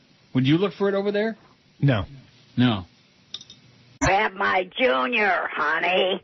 Dear Uncle Larry and little Tommy, lightning has almost struck twice in Lake Forest. I remember you reporting about the little poodle that weaved its way through the traffic in Lake Forest only to be splattered by a Northwestern train. Well, a similar incident happened about a week ago involving a squirrel. My friend and I were on our way to get some lunch in Lake Forest last Saturday when we noticed a squirrel trying to weave its way across the traffic on Western Avenue. We were in a car about 20 yards away from the squirrel when it started to make its way across the street. The squirrel was probably not as mobile as it could have been because its mouth was really stuffed with nuts from the park. Oh. Luckily, though, the squirrel scampered across traffic, and my friend and I were relieved that he was safe. Suddenly, 2 girls who were on a bike ride appeared along the side of the street. They were really flying when the confused squirrel jumped into their path.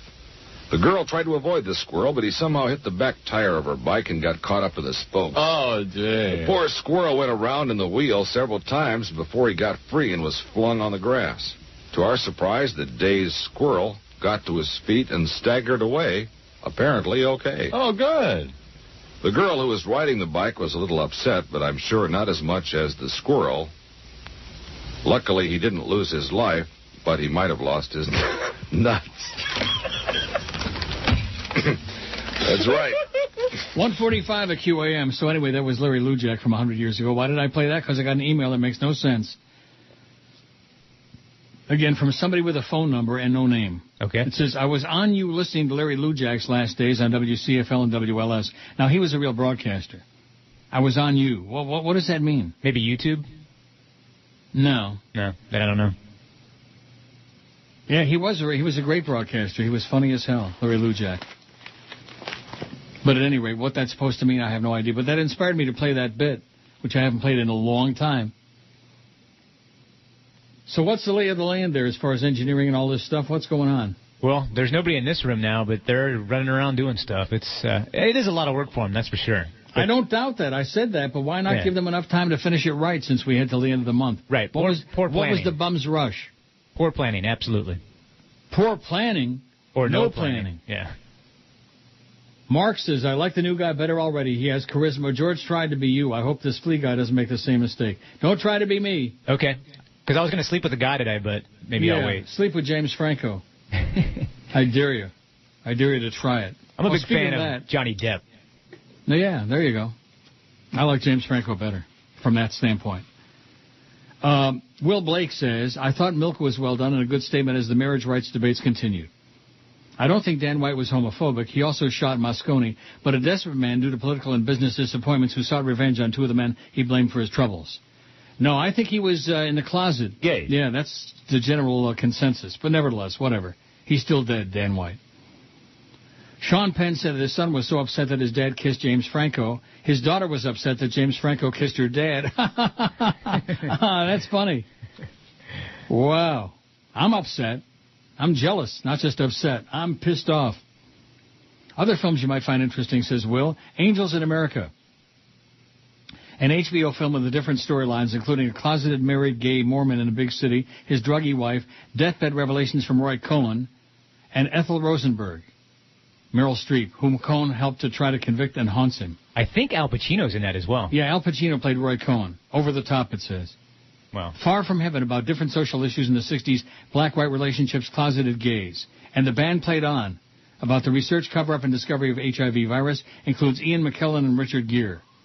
Breaking the Code about computer science pioneer Alan Turing. And it says Star Trek if you like the series or movies, or Mr. Sulu. Mr. Sulu was gay. But nevertheless.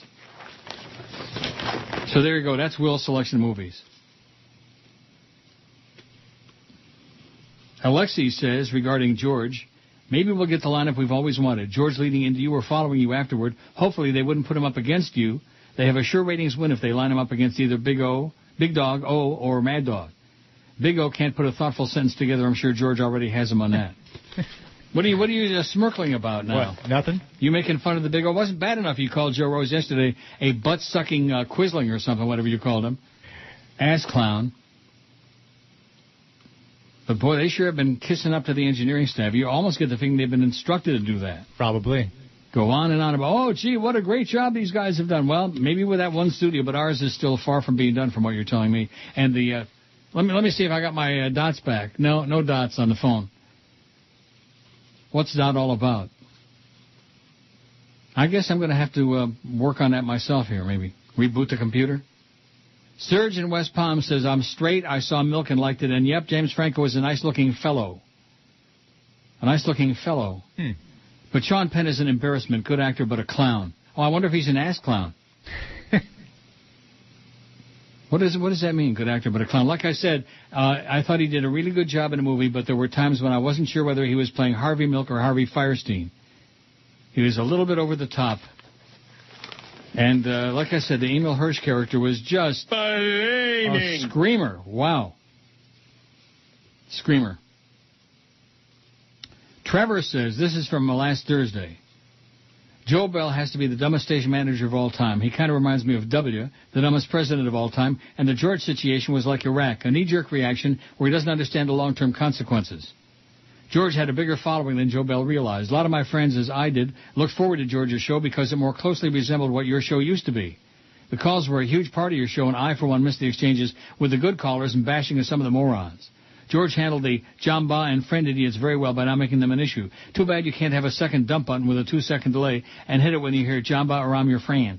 I love you, Uncle Neil, but sacrilege as it may sound, I prefer the George show. And if JB, Joe Bell, thinks Flea, a.k.a. the Sheik, will be able to step in and hold on to your audience in the summer, he's dreaming.